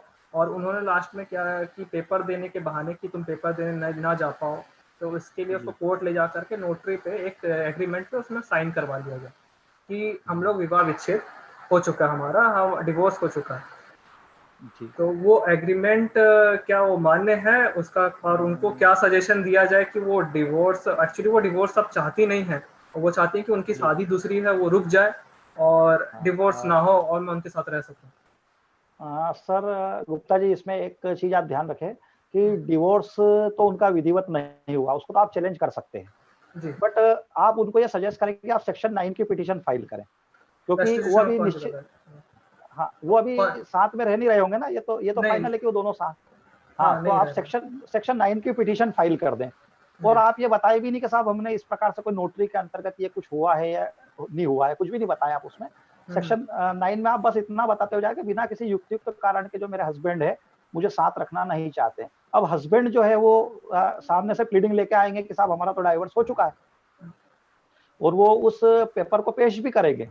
तब आप जब उस पेपर को पेश करें तब आप वहां पर ये प्लीडिंग लीजिएगा कि साहब ये पेपर जो है ये जबरदस्ती इस तरह से फाइल करवाया था। और या फिर आप एक काम और कर सकते हैं, आप एक पुलिस स्टेशन में एक एप्लीकेशन बनाए और उस एप्लीकेशन में बोले कि साहब इस तरह से मेरे पति द्वारा मेरे साथ चीटिंग करने के पश्चात एक पेपर मुझसे फाइल करा लिया गया है, नोटराइज करा लिया गया है कि हमारा विवाह विच्छेद हो चुका है, जबकि किसी भी विधिवत रूप से हमारा कोई विवाह विच्छेद नहीं हुआ है। एक ये एप्लीकेशन देके आप उसकी प्राप्ति थाने पे से ले लें। जी। उसके बाद आप सेक्शन 9 में जाएं।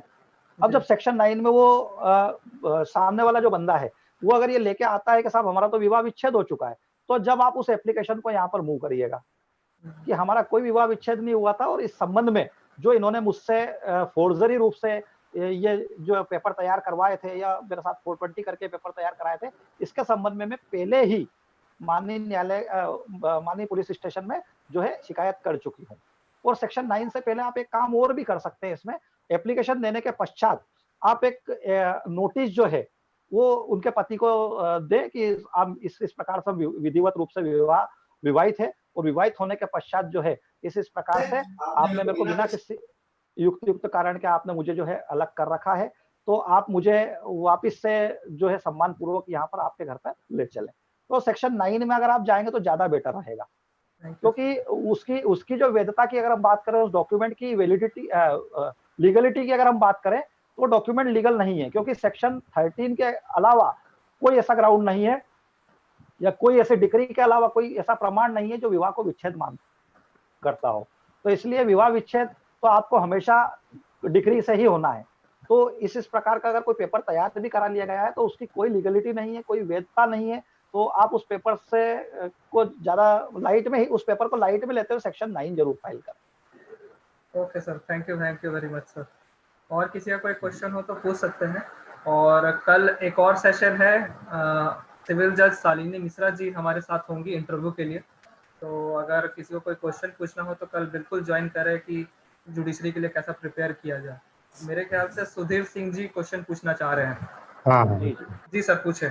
हाँ जी। मेरा एक प्रश्न ये है कि जैसा अभी ये कहा गया कि आवेदक के पिटीशन के ग्राउंड के आधार पर इशू बनाए जाते हैं, तो क्या आवेदक के पिटीशन के आधार पर ही इशू बनाए जाते हैं कि अनावेदक के द्वारा जो रिप्लाई आई है उसके अभिवचन के भी आधार पर वाद विषय बनते हैं? सुधीर जी, बहुत ही अच्छा क्वेश्चन है आपका।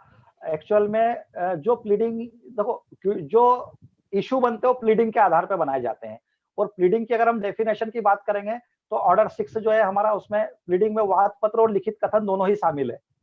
तो यहाँ पर जो है वादी का वाद पत्र या पिटीशन जो है उसके आधार पे भी, और जो रिप्लाई वहां से आया है उसके आधार पे भी, दोनों को मिलाकर ही न्यायालय यहाँ पर क्वेश्चन बनाएगी। तो क्योंकि प्लीडिंग तो दोनों ही है, प्लीडिंग तो आपने भी पिटीशन के रूप में करी है और सामने वाले ने जवाब दावे के रूप में प्लीडिंग ली है, तो दोनों ही जब प्लीडिंग है तो दोनों के आधार पर इशू बनते हैं। बट क्या होता है कभी कभी कि जो जवाब दावा आता है उस जवाब दावे में केवल जो इनके इशू है, मतलब इनकी जो प्लीडिंग है उसको ही नकार दिया जाता है, कोई अलग नई बात नहीं आती है। और अगर कोई नई बात नहीं आती है तो जो वादी की पिटीशन है उसके आधार पर ही जो इशू बनाया गया वो पर्याप्त हो जाते हैं। इसलिए फिर कोई नया इशू प्रतिवादी की प्लीडिंग पे नहीं बन पाता है। किंतु अगर प्रतिवादी ने अगर कोई नई बात अपने जवाब दावे में ली है तो बिल्कुल उसका इशू बनना चाहिए। Thank you sir. मेरा एक क्वेश्चन। हाँ बिल्कुल पूछिए आमिर जी। जी सर, एक जैसे सेक्शन 13 की पिटीशन मैंने दायर की जी, उसमें सर 2 से 3 अवसर जो है विपक्षी को उपस्थित होने के लिए वेट किया गया, परंतु वो उपस्थित नहीं हो सकी जी। तो उसमें उनको एक्स पार्टी करके हमसे 18/4 का शपथ पत्र जो हमने उसको पेश किया, उसके बाद ऑर्डर होना था, ऑर्डर हो भी गया और सेम डे वो लोग 9/7 का आवेदन लेके उपस्थित हो गए। सेम डे उसी दिन ऑर्डर होने के बाद। अच्छा, ठीक है, उसी दिन वो लोग उपस्थित हो गए तो पुनश्च करके उनका जो है 9/7 का जो है आवेदन स्वीकार कर लिया गया और उनको बाई पार्टी कर लिया गया वापस से। तो उसके लिए क्या हम कोई ऐसा प्रोविजन है कि हम उनके विरोध में जा सकें?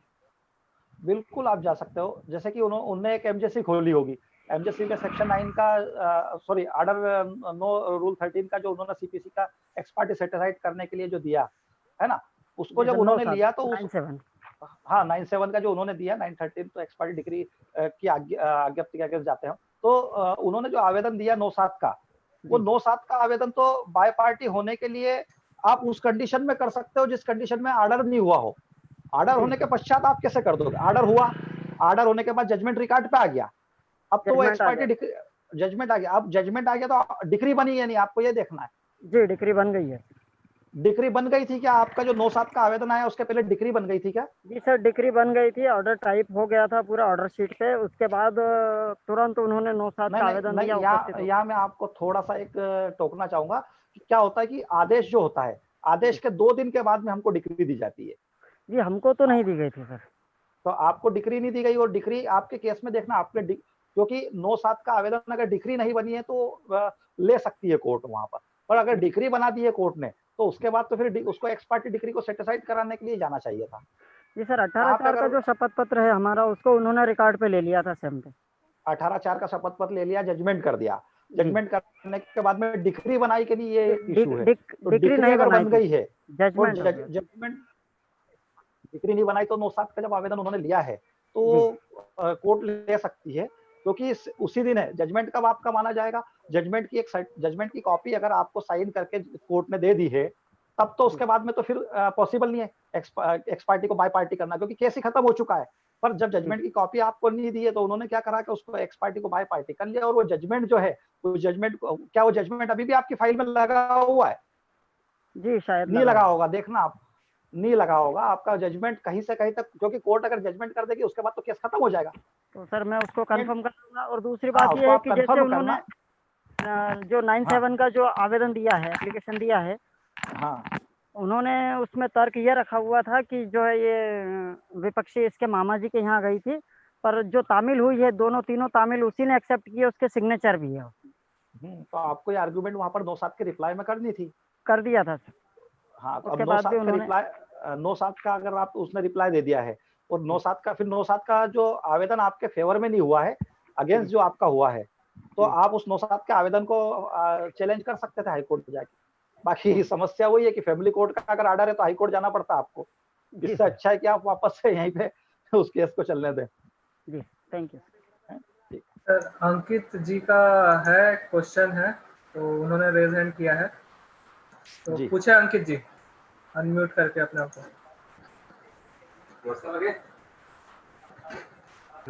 अंकित जी आवाज नहीं आ रही है अंकित जी आपकी। हेलो। हाँ अब आ रही है। जी सर, मेरा सर क्वेश्चन था सर, सेक्शन 7 पर था हिंदू मैरिज एक्ट की कि सर ये शर्त कंपलसरी है या नहीं है, और अगर सर इस शर्त का पालन नहीं होता है तो सर क्या विवाह को चैलेंज कर सकते हैं या नहीं? ये शर्त मैंडेटरी नहीं है। जो सप्तपदी है ना, एक्चुअल में सप्तपदी का एक प्रथा के अकॉर्डिंग हमको यहाँ सप्तपदी रखी गई है। रूढ़िगत जो है वो रूढ़िगत रीति और कर्मकांड के अनुसार स्थापित किया जा रहा है। बाकी आप हिंदुओं में अगर देखोगे तो केवल एक मंगलसूत्र बांध देना भी एक हमारे कर्मकांड का हिस्सा हो जाता है। एक सप्तपदी में फेरे लेना भी एक हिस्सा हो जाता है, वरमाला डाल देना भी हिस्सा हो जाता है, और कन्यादान भी उसका हिस्सा है। तो यहाँ पे आप अगर देखोगे तो बहुत सारे जोड़े जो आजकल बिना कन्यादान के ही जा रहे हैं। लड़की और लड़के ने अगर कंसेंट नहीं ली माता पिता की तो कन्यादान कौन करेगा? तो ऐसी कंडीशन में भी उनका विवाह वैध है विशेष विवाह अधिनियम के अंतर्गत। तो ये मैंडेटरी शर्त नहीं है, बट ये इस प्रकार से विवाह हो जाता है। सेक्शन 7 ये बोलती है कि इस प्रकार से जो है आपका विवाह जो है रूढ़िगत और रीति रिवाज और कर्म का, मतलब पर्टिकुलर सेक्शन 7 को देने का एक रीजन ये है इस एक्ट में कि आपको और कोई फॉर्मेलिटी नहीं करना है। आपके एक जो नॉर्मल कर्मकांड है, नॉर्मल आपकी जो सप्तपदी या कन्यादान वाली जो प्रथाएं हैं उनके आधार पे भी आपका विवाह मान्य है। आपको विवाह करने के लिए यहाँ पर कोई ऐसी कोई स्पेशल चीजें नहीं करना है। तो ये इसलिए सेक्शन 7 है और मैंडेटरी नहीं है वो। Thank you sir. ठीक है अंकित। और कोई और किसी को क्वेश्चन पूछना हो तो बिल्कुल पूछे। यस सर, एक क्वेश्चन हो रहा है जी। ये सर, जैसे 125 का पिटिशन चल रहा है, उसमें 24 पे ऑर्डर हो गया है। 24 पे हिंदू मैरिज एक्ट की कोई पिटीशन चल रही है, उसमें सेक्शन 24 पे ऑर्डर भी है, और फिर बाद में सामने वाले ने 125 भी लगा दिया। जी सर, और उसमें 125 में इंट्रीम का हो गया है। बिल्कुल। तो क्या यदि एविडेंस के लिए, साक्ष्य के लिए जो है पिटिशनर आते हैं, तो क्या कोर्ट उनको बाध्य करेगी कि वो पहले इंट्रीम जमा करें, या फिर उसके लिए उनको अलग से एमजेसी लगा के उसको वसूलना पड़ेगा? देखो यहाँ पर मैं आपको फिर बताऊंगा कोर्ट का डिस्क्रिप्शन है। एक्चुअल में होना यही चाहिए कि जो मेंटेनेंस का ऑर्डर हुआ है उसका पालन किया जाए। जब तक मामले में यहाँ पर मेंटेनेंस जमा नहीं करे, जब तक उसको डिफेंस का या एविडेंस जो है यहाँ पर लाने का मौका नहीं देना चाहिए कोर्ट को। बट कभी कभी क्या होता है कि कोर्ट ये सोचती है कि यार हम हमारी जो स्टेज को खत्म करें, या हम हमारा ट्रायल क्यों डिले करें। तो ऐसी कंडीशन में वो बोल देती है कि साहब 125 का इंट्रीम का ऑर्डर हो गया, आप पर्टिकुलर अलग से एमजेसी लाएं, उसके ऊपर हम जो है ऑर्डर करना होगा करेंगे, इसको जेल भेज देंगे। बट यहाँ पर हम अपनी ट्रायल नहीं रोकेंगे। बाकी अगर कोई लिबरल न्यायाधीश वहां पर है तो वो यही बोलेगा कि नहीं, आप पहले मेंटेनेंस जमा करो और उसके बाद में हम आपको ट्रायल आगे चलाने देंगे। जी सर, तो वही ये दोनों जो है, ये दोनों कोर्ट के मेंटेलिटी के ऊपर डिपेंड करता है। कोर्ट का डिस्क्रिप्शन है यहाँ पर। तो मैंडेटरी प्रोविजन ये नहीं है कि वो ट्रायल रोक दी जाएगी। ट्रायल नहीं रुकेगी, किसी भी कंडीशन में नहीं रुकेगी। ट्रायल रोकना पॉसिबल ही नहीं है। बट अगर उसके अगेंस्ट आपको जाना है तो आप अगेंस्ट में एमजेसी लेके आओ। वही मैं जानना चाह रहा था कि जैसे अभी मेरे 2-3 केसों में ऐसा चल रहा है कि उसमें जो है इंट्रीम का हो गया है। इंट्रीम हालांकि बहुत कम हुआ है, 1000, 1500, 2000 बस लास्ट ये हुआ है इंट्रीम में अभी। हेलो, हो सकते हैं तो कोर्ट यहाँ पर रोकेगी नहीं। जी सर, वही। और अभी क्या एविडेंस के लिए लगी है? यदि मैं उनको एविडेंस के लिए बुलाता हूँ तो कहीं ऐसा तो नहीं कि कोर्ट उनको बर्डन करे कि पहले आप इंट्रीम जमा करें? नहीं, बिल्कुल नहीं करेगी। बिल्कुल, थैंक यू। चलिए ठीक है सर, तो मुझे लगता है काफ़ी टाइम भी हो गया सर, तो इसको नेक्स्ट सेशन में, हाँ लेकिन आज का बहुत अच्छा रहा सर, तो इसको आगे भी कंटिन्यू करेंगे। बिल्कुल बिल्कुल। गुप्ता जी, यहाँ पर जो लोग भी उपस्थित है, अगर उनको कोई पर्सनल रूप से क्वेश्चन अगर पूछना हो तो मेरा कॉन्टेक्ट नंबर 9926464190 ये आप उनको अवेलेबल करा दीजिएगा, वो मुझसे पूछ सकते हैं। हमारे जो लॉ क्लासरूम वाले हैं उसमें भी चेक, हाँ ग्रुप में है, उसमें भी आप डाल सकते हैं, सर को पर्सनल भी कांटेक्ट कर सकते हैं। आज का क्वेरी काफ़ी लिया गया, अगर आपको आगे भी क्वेरी आती है या इससे रिलेटेड भी आ सकती है तो उस सर से पूछ सकते हैं, या अपना हम लोग यूट्यूब में भी लाइव कर रहे हैं, यूट्यूब में भी काफ़ी लोग देख रहे हैं, तो उसमें भी अगर क्वेश्चन अगर कोई डालता है तो मैं सर तक पहुंच जाएगी और आप तक भी पहुंच जाएगी। जी गुप्ता जी, बहुत बहुत धन्यवाद आपको, और जितने भी यहाँ पर उपस्थित हुए उन सब लोगों को भी बहुत बहुत धन्यवाद, और आगामी करियर के लिए आप सभी लोगों को शुभकामनाएं। Thank you very much sir. Meeting and करते हैं आज के लिए। जी।